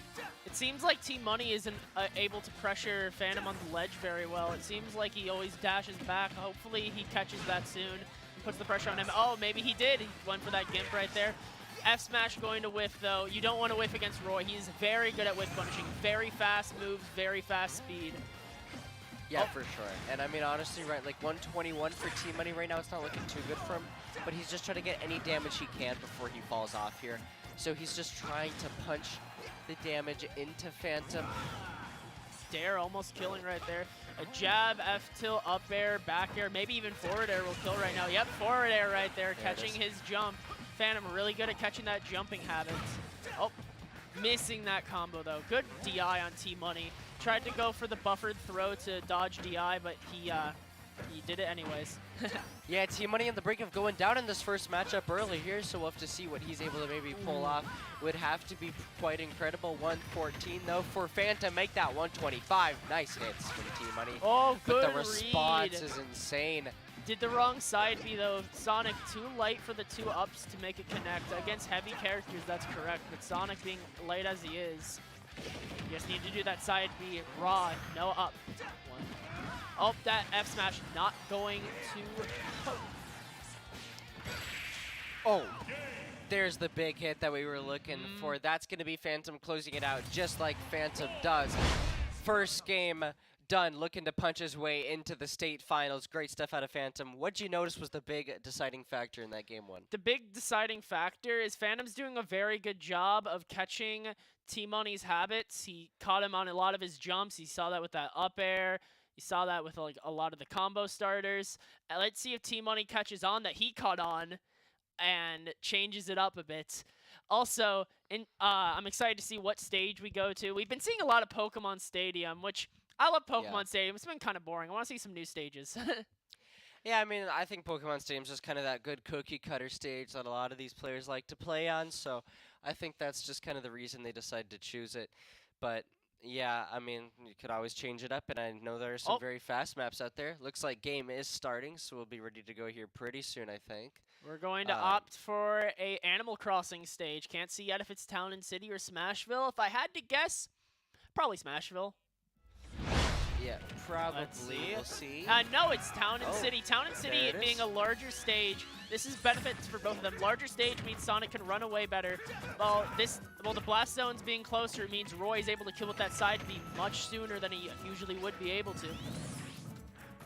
Yeah, and it seems like early, I mean, I like this map because it's very dynamic, right? It moves around a lot, the platforms change.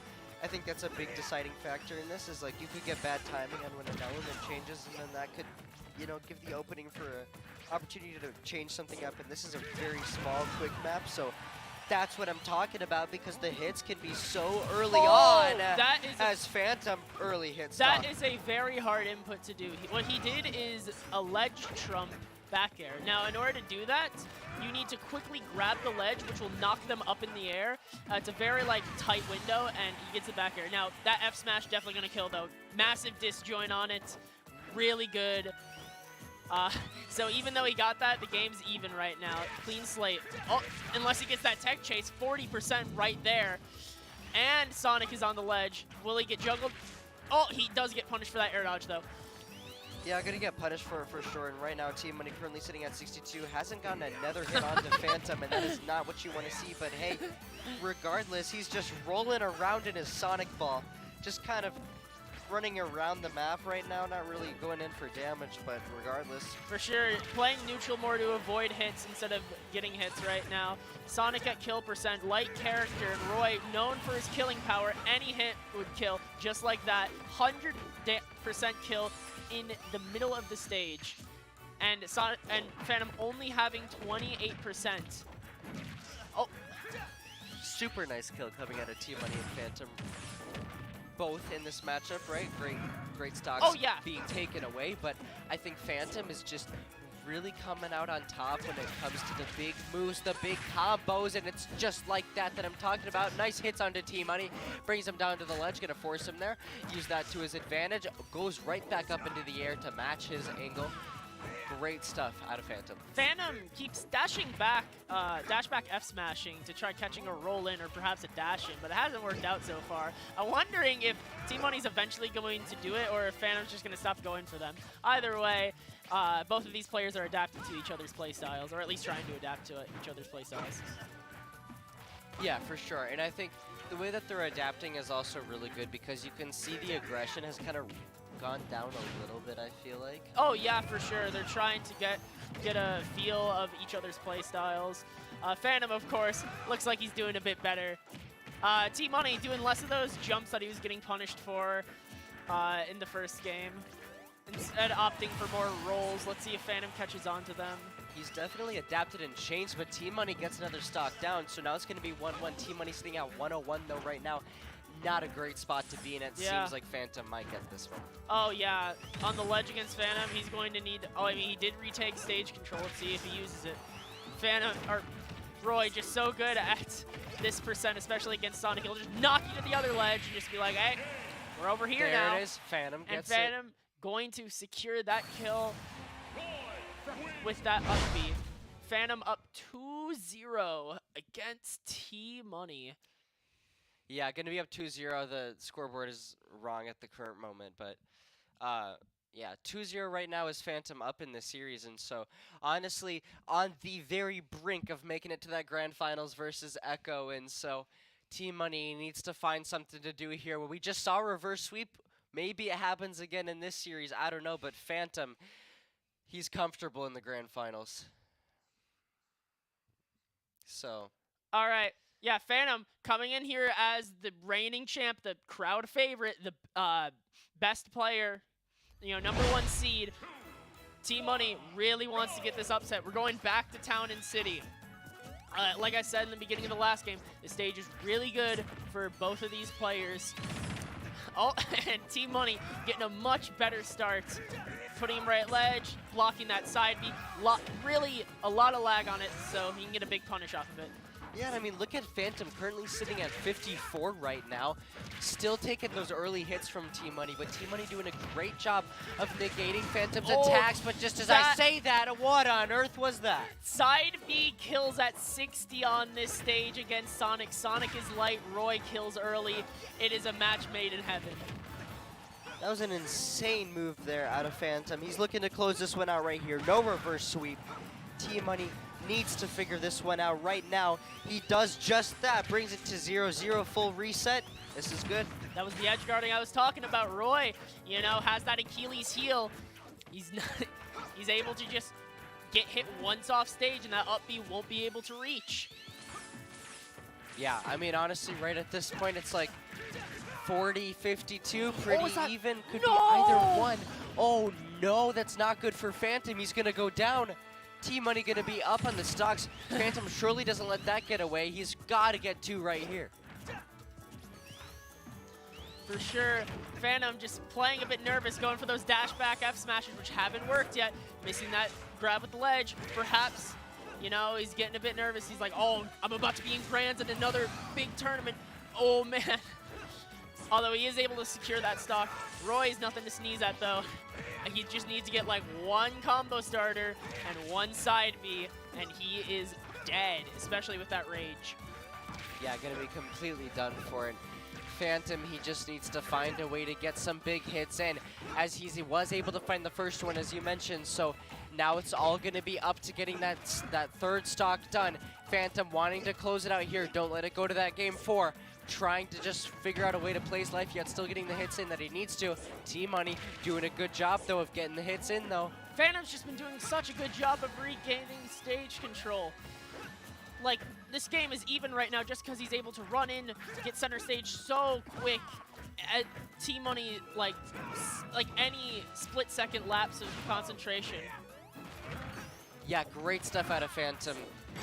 116. And that back air, definitely going is. to kill it. Phantom up 3-0. We are going to see Phantom versus Echo in grand finals. Roy versus Donkey Kong. Yeah, we got Phantom versus Echo Grand Finals here at MNVL SSBU State. This is going to be amazing. I cannot wait to see who's going to be able to come out on top of this one. Echo with an insane reverse sweep. Phantom staying dominant as ever. Curious to see how he's going to be able to do it. But let's just take a look at kind of how things have panned out. Art beating Brady. Brady gets taken down by Echo after also beating Dead Maniac. That's kind of a surprise, right? We expected Dead Maniac to maybe do a bit better. But, I mean, honestly, Haroon, too, right? Like, Haroon-chan, I feel like that's another player that we were expecting to do a bit better. But Icloud Rocky, I think it was able to take him down on that first round. Something interesting about this bracket is Phantom has not had to fight many heavies, while Echo, playing the heavy, has fought a lot of non-heavy characters. He fought Steve, he fought Dead Maniac's B Gunner earlier, and he also fought Brady. So it's interesting because I almost want to say Echo might be more prepared for this match than Phantom is. Yeah, that could be very possible based on just who he's played. I think, honestly, right, you could look at, you know, the likes of Phantom. He's played Alejandro, right? We saw that matchup. That was definitely a good one. I mean, he's got that experience. I think he played Pokemon Trainer there. Yeah, Alejandro played Pokemon Trainer and was able to play around. I mean, I guess he was up against Charizard for a little bit, so he had that heavy matchup, but it wasn't that often he was playing against Charizard. He was mainly up against Ivy and Squirtle. Yeah, well, I guess that's where we've got. We are going to be witnessing our grand finals here very, very soon.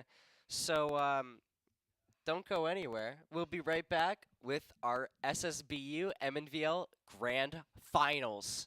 Don't go anywhere.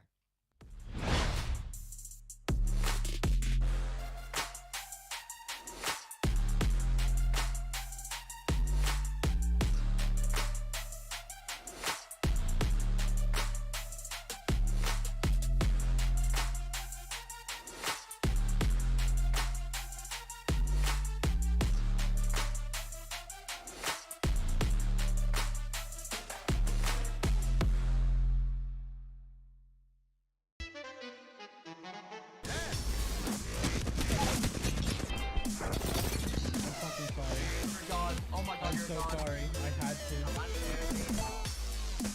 Drop me. Knocked one. Flash. Killed another. One. Killed them all dead.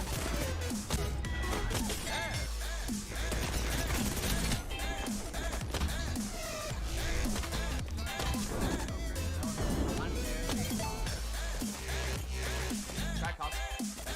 Flash on you. Is this thing called jazz?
Hello, everybody, and welcome back to the Minnesota Varsity League Smash State Finals. We've got a third-place matchup coming up right now before we head into the grand finals. Going to be a best-of-5 still. So, going to be between, I think it's going to be T-Money. T-Money and Dom. And Dom, right? Yeah. So we're either going to see Sonic DK or Sonic Steve. Now, both of these matchups are fairly unusual. You don't see many Sonics around. So I'm not sure how they go. I'm interested to see which route Dom decides to take, whether the Steve or the DK. Yeah, we'll have to see what route is going to be decided to take, and it's going to be Donkey Kong. Interesting, instead of starting at Pokemon Stadium, they're opting to start on Smashville. That's uncommon for this tournament. Most of these sets have started on Pokemon Stadium. Yeah, curious to see how they're going to be able to do in this one. Just trying to lock in that third place. So Dom early hits in right now as T-Money. He's going to get lit up a little bit. Going to have to find a way to maybe back up. Going for another hit. Does exactly that. A little bit of damage. But right now, Donkey Kong, Dom going to be playing the upper part of the map right now. Tossing him up in the air. T-Money going to take quite a bit of damage. Knocked down over the ledge. He could get knocked completely off now too. But he gets back up. For sure. T-Money's win condition in this match is similar to his win condition against Phantom, as in both of those characters have bad recovery, so he's going to want to land that forward air off stage to get an edge guard. While DK is going to have the same win condition he's been going for this whole time, which is land a grab, throw him in the air, land a smash attack, you know, send him flying. Don't get hit that much because you're easily comboed. That is what DK is trying to do. Yeah, that's what they're trying to do, and that's the thing here, is that he's trying to figure out a way to isolate T-Money on the stage right here, making it so that he's able to get all the hits in that he needs to efficiently. That's the big thing, is he needs to find a way to look for the openings in order to get the big hits, because he can't get, you know, he can't let Sonic just roll all over him, right? You know, he can't just take too many small hits. For sure, for sure. So far, this match... Oh, he went for that matchup check. He didn't fall for it. He hit that tech, but he is going to get that spike. Dom evening out this match so far. Yeah, Dom doing a good job of evening this one out for sure. But, I mean, still up 3-1 with getting 43 on that new stock. So that's definitely a spot that you want to be in. As you can see, just trying to find a way to get him. T-Money does. But it looks like Dom went for that cargo throw into the stage. However, T-Money was able to mash fast enough and put him into the ground. DK can't afford to make mistakes off stage. He will not be able to recover from that far low. And T-Money just abusing that right now. Dom kind of getting nervous, fishing for very punishable kills, although he is going to land that throw, and T-Money is going to die for that. There it is. T-Money is going to lose that one. You can see that, you know, from Dom there, it was just, I'd say, really well played, honestly. Oh, yeah. Dom went in without being scared of Sonic. Sonic, very uncommon character, so it's easy to be scared of what's to come. The Dom is just very content and very good at pushing his game plan of just trying to put on that damage with dash attack and back air and whatnot and killing with the throws. Let's see if he keeps going for those stage spikes, though, because they haven't really been working against T-Money. Like, he did get that one dare after the stage tech, but I don't think it's a consistent strategy, and I think Dom will get punished for it if he keeps going for that. Watch that shield, Dom. One F smash, and that thing is gone.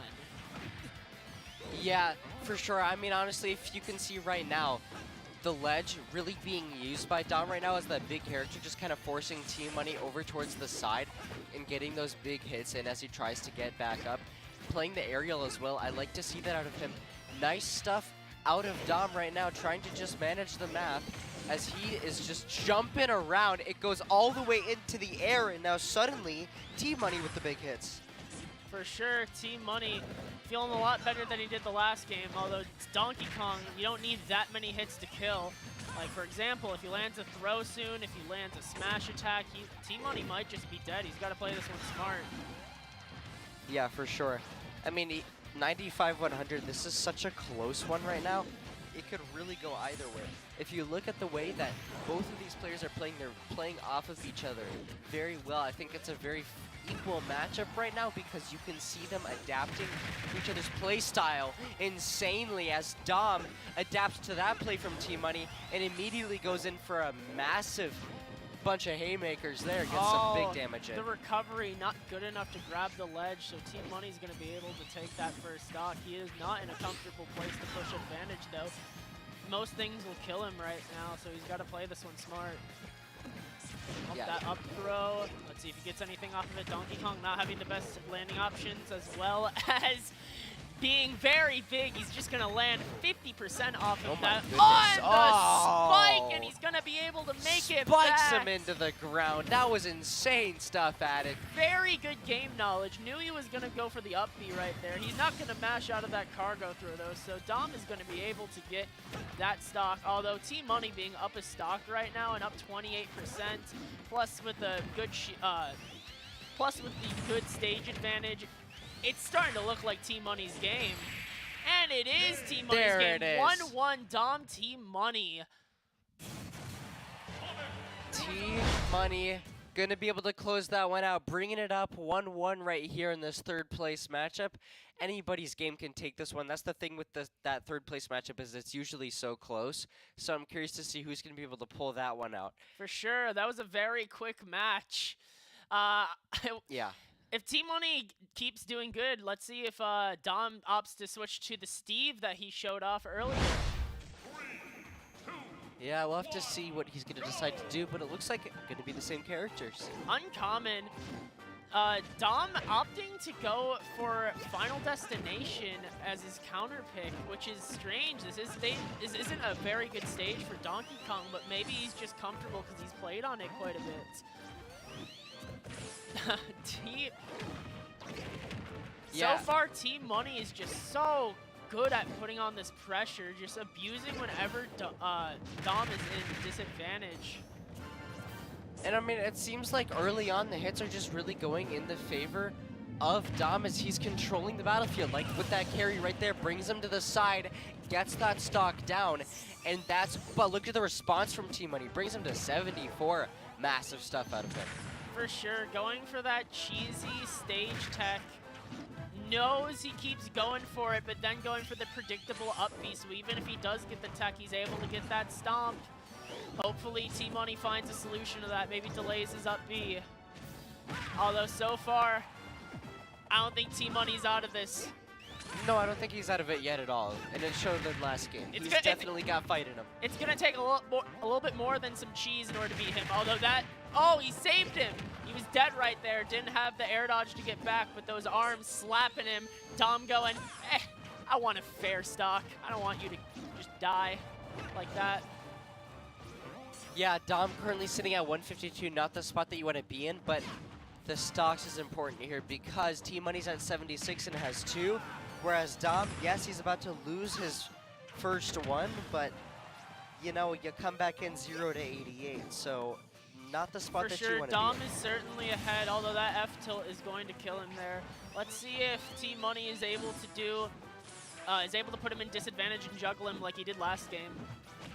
Yeah, he's going to be ahead, so early hit's going to go down as he's going to be going up towards the top of the map. Nice aerial from him, able to find a way to try to go on towards the ledge of the map right here. As Team Money, nice hits from Team Money, brings Dom down onto the ground. This is what I was talking about. Team Money is able to convert those hits so well, although that's probably... No, he mashed out this time, but he's... Oh, he didn't have an air dodge. So he's not able to air dodge to ledge. He must have used it accidentally when mashing. Dom is just getting way too much off of these cargo throws that aren't real.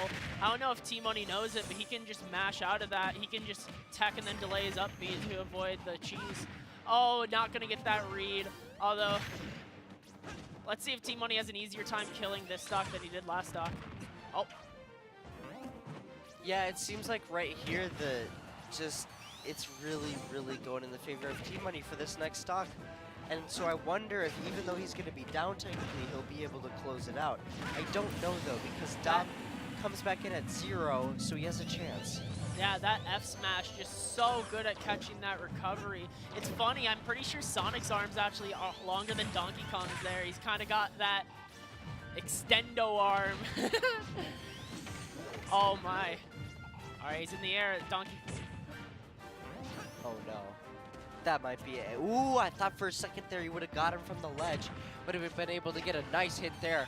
But currently sitting at 94 is Team Money, 85 on Dom. Ooh, the homing attack. The homing attack to Bear. Team Money so good at that kill confirm. Anytime Team Money gets a hit, he's able to just convert it into better and better states. It's just that the opposite is unfortunately true. When Dom lands a throw or lands a back air or lands an up air, it just seems like Team Money can't get a hold of the game, can't get back to neutral. Yeah, he's not really able to get back to neutral, not able to gather himself on the stage, and that's the problem, is that it's becoming difficult for him to be able to gain the control that he needs of the map. And so he's not able to get the hits in, and he's just going to get costed for it. Let's see if Dom has that character swap now that he's one loss. Now that one loss, and he is no longer eligible to get third. Yeah, that character swap might come through. He was looking really good on Steve, I have to say, until his choke came through. So we'll have to see what happens. For sure. I think they're just thinking it out right now. They're still on the character select screen, or they're still on the stage screen. Yeah, they're just trying to figure it out. I mean, right here, definitely, if it's taken longer to get the character situated, do you think both of them could be changing? What would they maybe go they're to? just thinking it through right now. This might be their last game. Yeah. If Team Money wins, then he just won. It's 2-1 right now. Although if Dom wins, you know, so he's just thinking it through. Because these matches have been close. It's not like Dom has been stomped with Donkey Kong at all. No, and I mean, Dom, I feel like every time he pulls out Donkey Kong, he doesn't do, like, amazing as much as he pulls out Steve, right? Like, when he was in that other matchup, he pulled out Donkey Kong, and it didn't work as well. And it eventually costed him. He got reverse swept. And right here, you know, pulled out Donkey Kong, got it one round, didn't get it the next round. So I'm curious to see if maybe it'll work this time, or if he really does need to switch it up, because maybe it's just not the rhythm. For sure. I mean, they're thinking this through a lot more than we are. That's why they haven't jumped into the next set yet. So, how have you been enjoying the event so far? I've been enjoying it. I mean, I think we've been having a great time here. We've got so many awesome people coming in. We've got, like, we sold like 400 tickets to the event. We've got so many people here to come and watch high school esports, and I just love it. The whole LAN room vibes are amazing. You got people getting excited. You can hear the noise, and it's been great. So. All right, so now we're hopping into the game. We are going to see the same characters. Dom opting to stick with DK. Team Money, same Sonic as always. Smashville is a weird stage. I think the stage benefits Donkey Kong more than it benefits Sonic.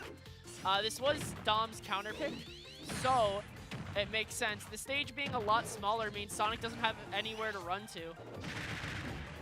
Yeah, for sure. They don't have anywhere to go, and Dom gets that first hit off, still sitting at a kind of comfortable 72 when you're Donkey Kong. Oh my god, Team Money has just been seeing the bottom of Donkey Kong's foot so much this set. Just constantly eating those stomps. Although Team Money, if he gets that momentum, he'll just be able to roll with it. So Dom has to do his best to prevent that. He could totally roll with it. And I mean, honestly, 106 right now for Dom. Team Money could totally do it. He just can't lose too much HP for when Dom comes back up. He's doing a great job of surviving right now, though. He is. Oh, commentator's curse. He's dead now. He still got that 47%, so it's not too bad. Yeah, I mean, 57 now, 57 and a half. I'd say that's a pretty comfortable spot to be sitting in, especially if you can get the hits in and make it over, as he's doing exactly that. Punch, punch, punch. Able to get the hits in, although nice grab from Dom. Maybe able to take him off the side. Not going to do a whole lot. Going to go back in. Oh, Team Money, 94 now. Yeah, he tried mixing up the timing that time on the stage spike to mess him up, although Team Money was able to read that and still got it, and didn't get the spike that time. Is that an SD? You cannot side B without your jump, or else you are locked into the animation. That was most likely a misinput. Unfortunate from Team Money. Going to throw away that stock in a very important game. Yeah, and that was a really important stock, because right now, they go up 2-2 in the series. you know, or it goes 2-2 in the series if he loses this here. Although it goes back even 0-0. Now it's anybody's game, 27-17. T-Money taking all the hits for now, though. Let's see if he can retaliate. Nice shield pop from Dom right there. Not able to get a whole lot going for T-Money right now, as it's not looking too good. Caught on the ledge now. He needs to find some rhythm. He could close it out right here. It's doable. Oh, good thing he matched out, or else that would have been a dead hedgehog. F-tilt, let's see if he rides with the momentum. He's in the air. Oh, nothing off of it. He's on the ledge now. Oh, but he with that grab. Oh my god, they keep trading spots. 1 second they're in advantage, 1 second they're in disadvantage. It's hard to keep up. The map control just constantly switches. I feel like you never know where it's gonna go, and that's the insane thing. It could go either way. That homing attack going to take it. T-Money. Oh my god, he's getting hyped. Look He's at that. hyped, pumping his chest. He secures 3rd place in the MNVL finals. Look at that. T-Money standing up, getting super hyped. You can see him beating his chest. Great stuff out of T-Money. Able to close it out. Amazing, amazing stuff out of T-Money to secure that 3rd place. Dom gonna get the 4th. But you know what's next now. Grand Finals when we come back. We'll be back very shortly with the Grand Finals. Don't go anywhere.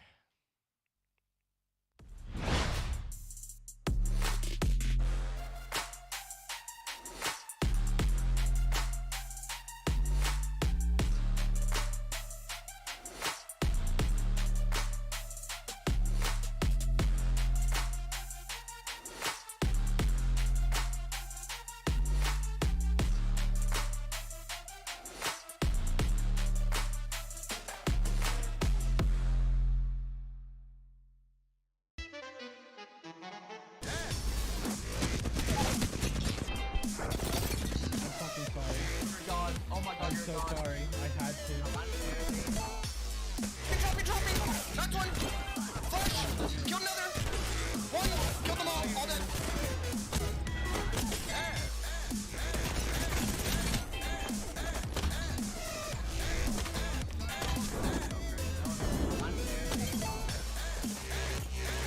Track off. Flash on you, flash on you. Is this thing called jazz?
Hello, everybody, and welcome back to the Minnesota Varsity League. I'm joined by Addict. My name is Epiphany, and we've got the SSBU State Finals, the Grand Finals right now between Echo and Phantom to see who will be able to be the champion. Is it going to be Phantom being a two-time champ, or is Echo going to be able to take him down?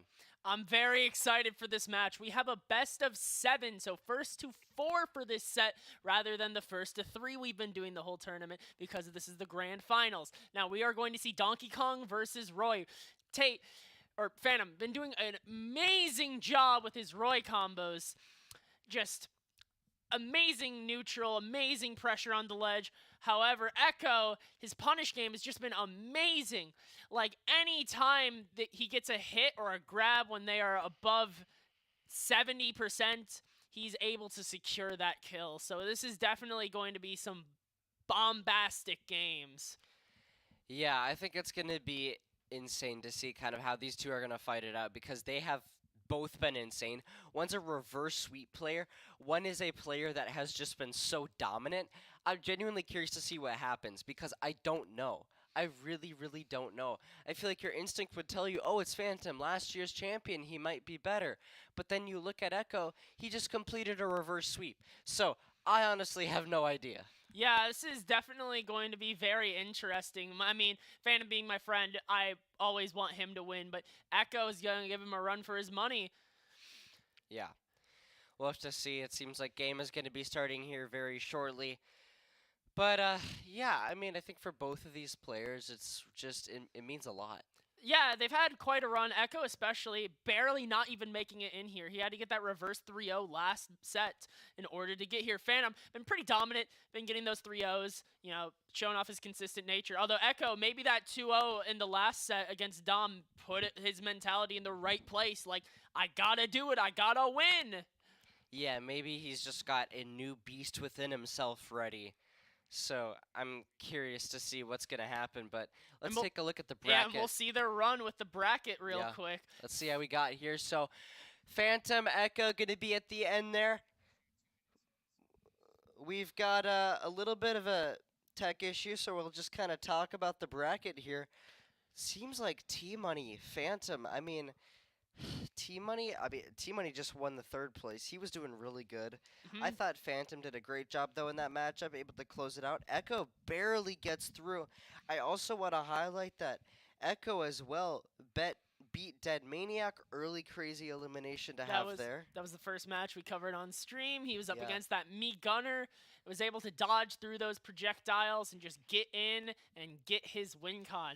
We also saw Phantom earlier against Alejandro, the Pokemon trainer, where his combos were on point. He was able to secure all of those kill confirms. And it has led us to this moment, Phantom versus Echo. I'm excited. Let's get into these games, Addict. I'm excited to see what's going to be able to happen here. We're headed into the match. Here we go.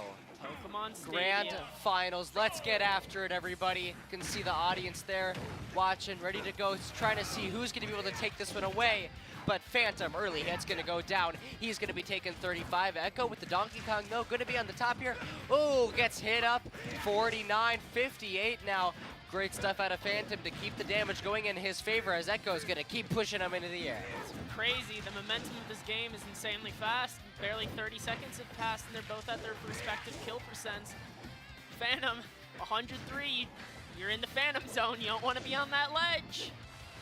No, you don't. You really don't want to be on that ledge as Echo. Oh, my. Gets dash backed, and Phantom is able to secure it with the side B, only with 67% on them. Also, just a reminder, Echo throughout this whole tournament has been wearing a Donkey Kong costume. Very funny. Very, very committal. I could not wear that. Yeah, very committed for sure because, you know, he's a Donkey Kong player, gonna wear the Donkey Kong costume, of course. So, anyway, on over to the current matchup, though. You've got Echo just trying to get back up, get a stock in here, try to get some of the damage done. He baited the... He made Echo think he was going to land, and then he double jumped to bait that grab and got a sick punish off of it. Phantom just so good at reading people. Yeah, Phantom's still up only at 99, make it 114 now, but he's been doing so solid in this game one. Echo, he needs to find some rhythm right now, otherwise this game one's gonna run away, and we know that every game matters in a grand finals. For sure, Phantom showing why he's the reigning champ so far. But this just clean neutral. Oh, that Nair 1 up tilt. Not gonna get anything off of it though. Avoiding that Congo punch though. You don't want to get grabbed and you don't want to get punched right now. Wouldn't surprise me if he just plays very defensive and almost got the 3 stock with that F smash. Echo barely hanging in there. It's looking like Phantom's game so far. It's looking like it should be 126, 139. If you didn't look at the stocks, you'd say it's a close one, but currently a 3-1. Phantom has been able to maintain less than Echo still without even going down a stock. There it is though, right as I say it, he finally goes down a stock, but currently sitting 140 and not gonna work out as Echo takes that last hit. He's gonna go down the stock and Phantom, he's able to take the first game in this best of 7. Phantom, more than ever with this game, has just been able to land all of the tight combos. He's been able to land all of his Nair confirms. He's been able to land his jab back airs. He's been just so clean with his execution. If he keeps it up, Echo's going to have to try really hard to beat him. Yeah, he is. And I mean, Echo, he's just been looking a little bit slow, not really keeping up with Phantom's pace. He needs to ramp that pace up. Maybe a character switch is what he needs. I don't know. We've only seen Donkey Kong from Echo so far, so if we saw a character switch in Grands, that would be pretty wild, but I'm all for it. I mean, Game 2, Echo's counter pick is going to be Smashville. This stage, pretty good for Donkey Kong. He has that platform. However, Roy's just as good at juggling up with the platform, so I'm not sure how good it is as a counter pick. Although right away, before 10 seconds, is able to get 56%. Insane!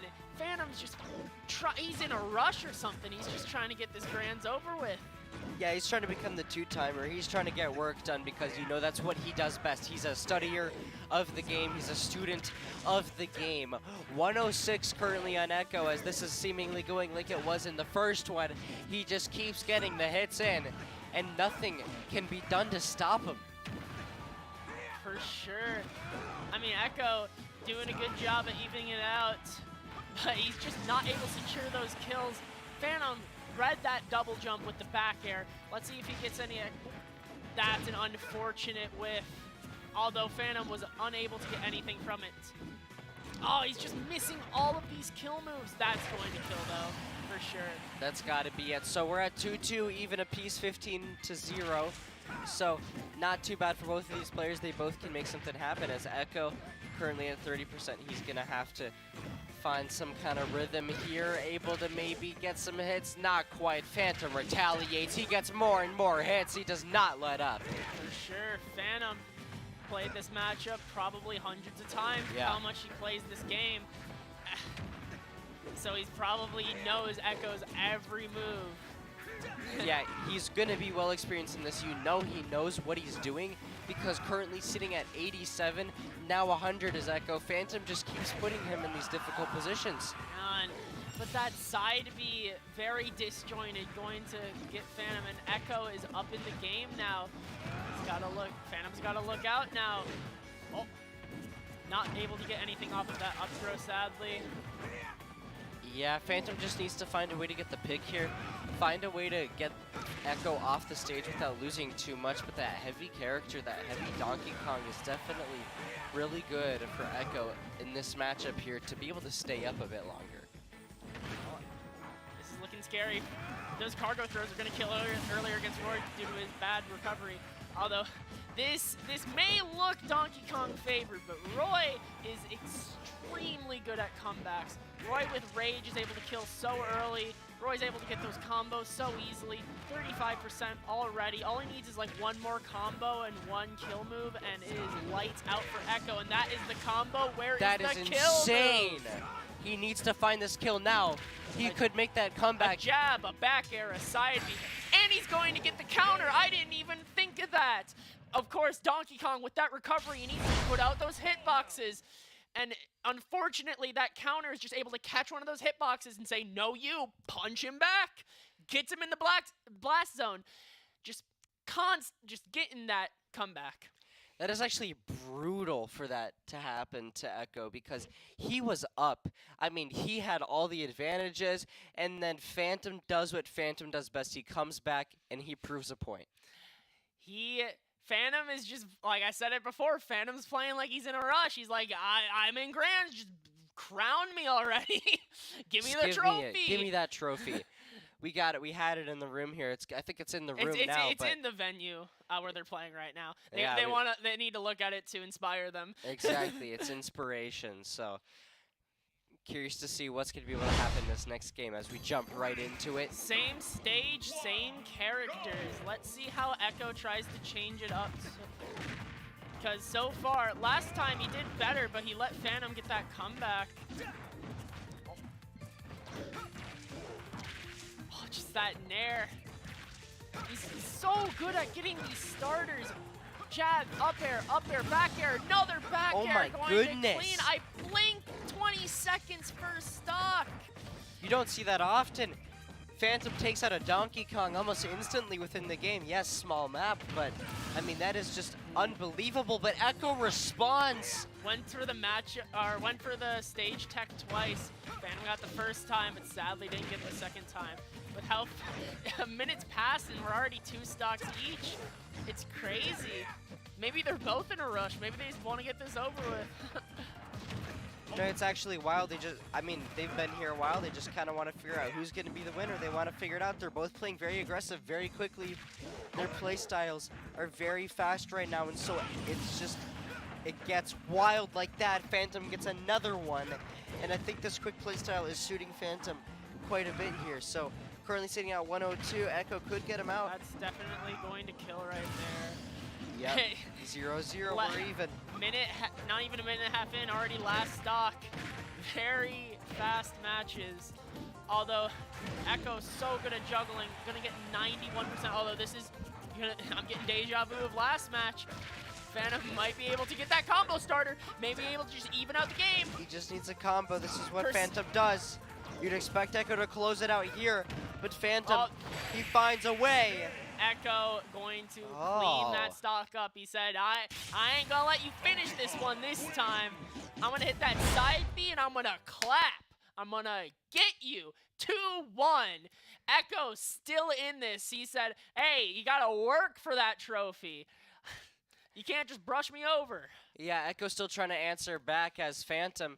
He's going to be able to find 2 rounds here, but Echo going to be able to find that most recent game, so we'll see if he's going to be able to tie it up in the next one, or Phantom's going to just let it run away. I'm interested in see what Phantom's counter pick is. We've seen PS2, and Echo's counter pick so far has been Smashville.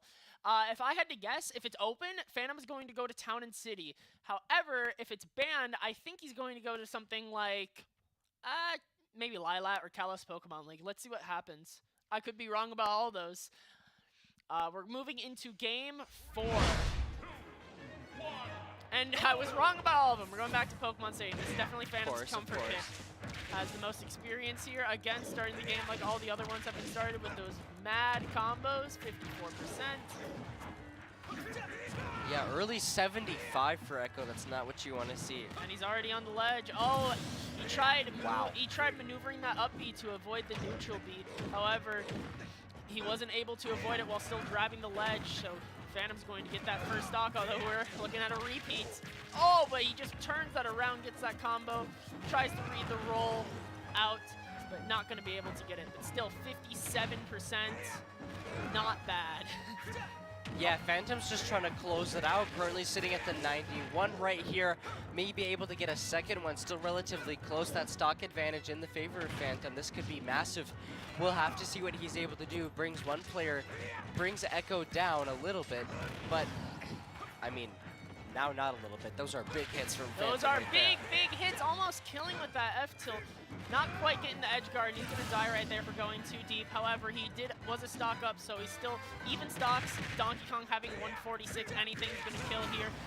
Especially that side B will kill much earlier, but it will especially kill at 146. Phantom going up the game. Oh. Lands that down throw, nair, but not able to get anything off of it. Yeah, he's able to figure out that move, but I mean, honestly, it's still just seeming like Echo needs to find some momentum here before he continues to take more damage. Phantom could just try to close it out against Echo right here. For sure. Echo just can't keep up with this. Just the combos are so wild so far. It just seems like Phantom gets one hit and converts into like 5 hits and gets like 60%, and uh-oh, you're about to die. Yeah, for sure. Oh. I mean, look at that Echo.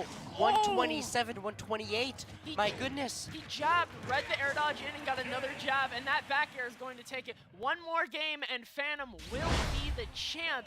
Echo needs to step it up right now, or else he will be in second place. This is where you need to find an answer, otherwise you're going to have Phantom be the 2-time state champion. You don't want to let that happen. If you're Echo, you have to find a way to figure it out. One more game on the day here, and Phantom could be your SSBU MNVL state champion. I know. This has been pretty crazy so far. Both of these players extremely good. These matches have been faster than ever. Both of these are just crazy aggressive players. Let's see if we see a character switch. Let's see if we see a unique stage. Let's see if we see a swap in playstyle. Echo's just got to have something. Phantom's just so much momentum going into these sets. These have been some super fast matches, I have to agree. I think both of these players want it so bad, so they are just moving very quickly. They want it. They want it. They really want it. So Echo going to Pokemon Stadium, kind of scary. You just lost on this stage. Yeah, no character swaps, which maybe sure Echo you'd want to do because you're taking 61 early off the bat, not where you want to be when Phantom's gonna have 0. I mean, I've said this during the first 4 sets, but one hit, you're at 80. He tries landing that counter, however, it just causes Echo to die. He doesn't want to go into that. Oh my god! He's just doing training mode combos on him. He's just making a fool out of Donkey Kong. I mean, he's trapping him on the ledge. He just can't get onto the field. He just can't get back up there as he is bullying the ledge. Continues to get more hits on 91, 100. He's trying to finish off Echo right now. Secure this state championship again, as now that's only still 2 stocks left only. Gonna bring him down to 1. This could be an insanely fast championship. Something's got to change. Phantom is just too much momentum coming into this. Echo's got to just do something. Maybe just get a cheesy matchup check. Maybe make Phantom or spike Phantom at an early percent. Something's got to happen, or else Phantom's going to take that. Oh, side B not going to hit. He has to find some rhythm, has to find some kind of comeback right here. Last Figure out a way. One Echo's stock. Last stock. This is all or nothing. Phantom at tournament point here, able to close it out here. Possibly Echo, tournament point to be able to get eliminated. Phantom, though, trying to figure it out. Still at tournament point, just trying to find the opening here to get the hits onto Echo. Not trying to even go down to stock, trying to make it flawless. 82 on Echo right now. Close score lines right now as he's able to just try to find something, anything to get him off of that stage. Echo doing everything he can to stay alive. Actually trying to get those combo starts, and he's able to get that down B up smash kill confirm, although he's going to need a lot more. Oh my god, almost died to that jab back air. That counter not gonna work. Oh my god, that's what he needs. Oh my he missed goodness. that tech and dies at 0. Roy's recovery, very vulnerable. Misses the jab back air. Phantom has so many nerves right now. Okay, he whiffs the forward air. I just don't see it happening. 144-13, I mean, Up air. this just has to be Phantom. The tournament rests on this. Echo, he needs to stay alive. Up air, barely not killing. That surely Echo's is it, at right? max rage. I don't know. This is so close. Up throw? Not quite. Oh, that. Both have so many nerves. Up throw? Oh my gosh. Pulling him on the side. 206? And Are that you kidding? nair is going to And take there it is. Phantom, Phantom is our MNVL champion. your state champion is Phantom. shrugs his shoulders, says, this is the work that I do. This is how I close things out, as Echo not able to close it out. Phantom, the two-timer, your 2022 spring season state champion, able to walk on over to Mr. Jake to claim that trophy. Phantom just casual about it. For Echo, this was grand finals or the MNVL. For Phantom, it was just Sunday. It was just any other Sunday. He does what he does best. He closes it out, and it's gotta hurt if you're Echo.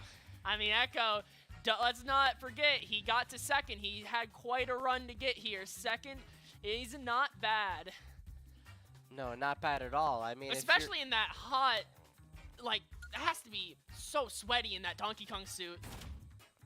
It has to be, right? I mean, that's just gotta be kind of rough. It's gotta be if I'm gonna be honest. Like, but here's the thing. Echo, he did such a great job to get to the point where he was. He reverse swept to get there. You gotta remember, did such a good job of making it so that he could get to that point even. So, really big shout out to Echo, but Phantom taking it away. Yeah, for sure. Phantom is just leagues ahead of everyone. His execution, his reads, his neutral, his advantage, his disadvantage, every aspect of his play is so strong. It's going to take so much to stop him. I mean, what do you think makes him so dominant to be able to continue to do it twice in a row? I mean, I have practiced with him for years now, and the number one thing he has going for him is execution. His execution is unparalleled. He has some of the best combos. He's able to convert any stray hit into a massive string that will deal a bunch of damage. Otherwise, he's just so good on the ledge. Those are the two things that set him apart from every other player who entered today. And there's Team Money from the Blaine Bengals, taking a picture with his coach's Coach Blank. Shout out. Great job from him to be able to secure that third place. And now continuing onward onto that second place, you can see Echo gonna go and get that second place medal. Great stuff out of him in the Donkey Kong outfit too. Able to close that one out, but that leaves only one more player. It's gonna be Phantom. Going on to grab that #1 place. You can see Echo still very proud of that second place placing. Great stuff out of him to be able to get it. #1 is the Phantom. Going to claim that big trophy. Yeah, that trophy is beautiful. So Phantom gonna come on up and claim that trophy for a second time now, as he's going to be your state champion. Able to claim that medal, that trophy. There he is, your state champ up top on the main stage. Great stuff out of him. Big shout out to Phantom.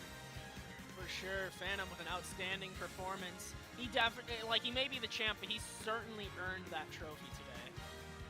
Totally, he's totally earned it. And I mean, that is just insane stuff to do it twice in a row as well. There he is holding it up in the air. Super proud of himself to be able to let that happen in a nice 4-1 victory over Echo as well. I mean, that's definitely, you know, a very decent scoreline for sure. It's not super close. For sure. It's kind of proved it. Just proving without a shadow of a doubt he is the best player here. Yeah, I'd say so. Definitely the best player here in MNVL currently. We'll have to see who's going to be able to overtake him. There's the picture with all the opponents. Great stuff from him.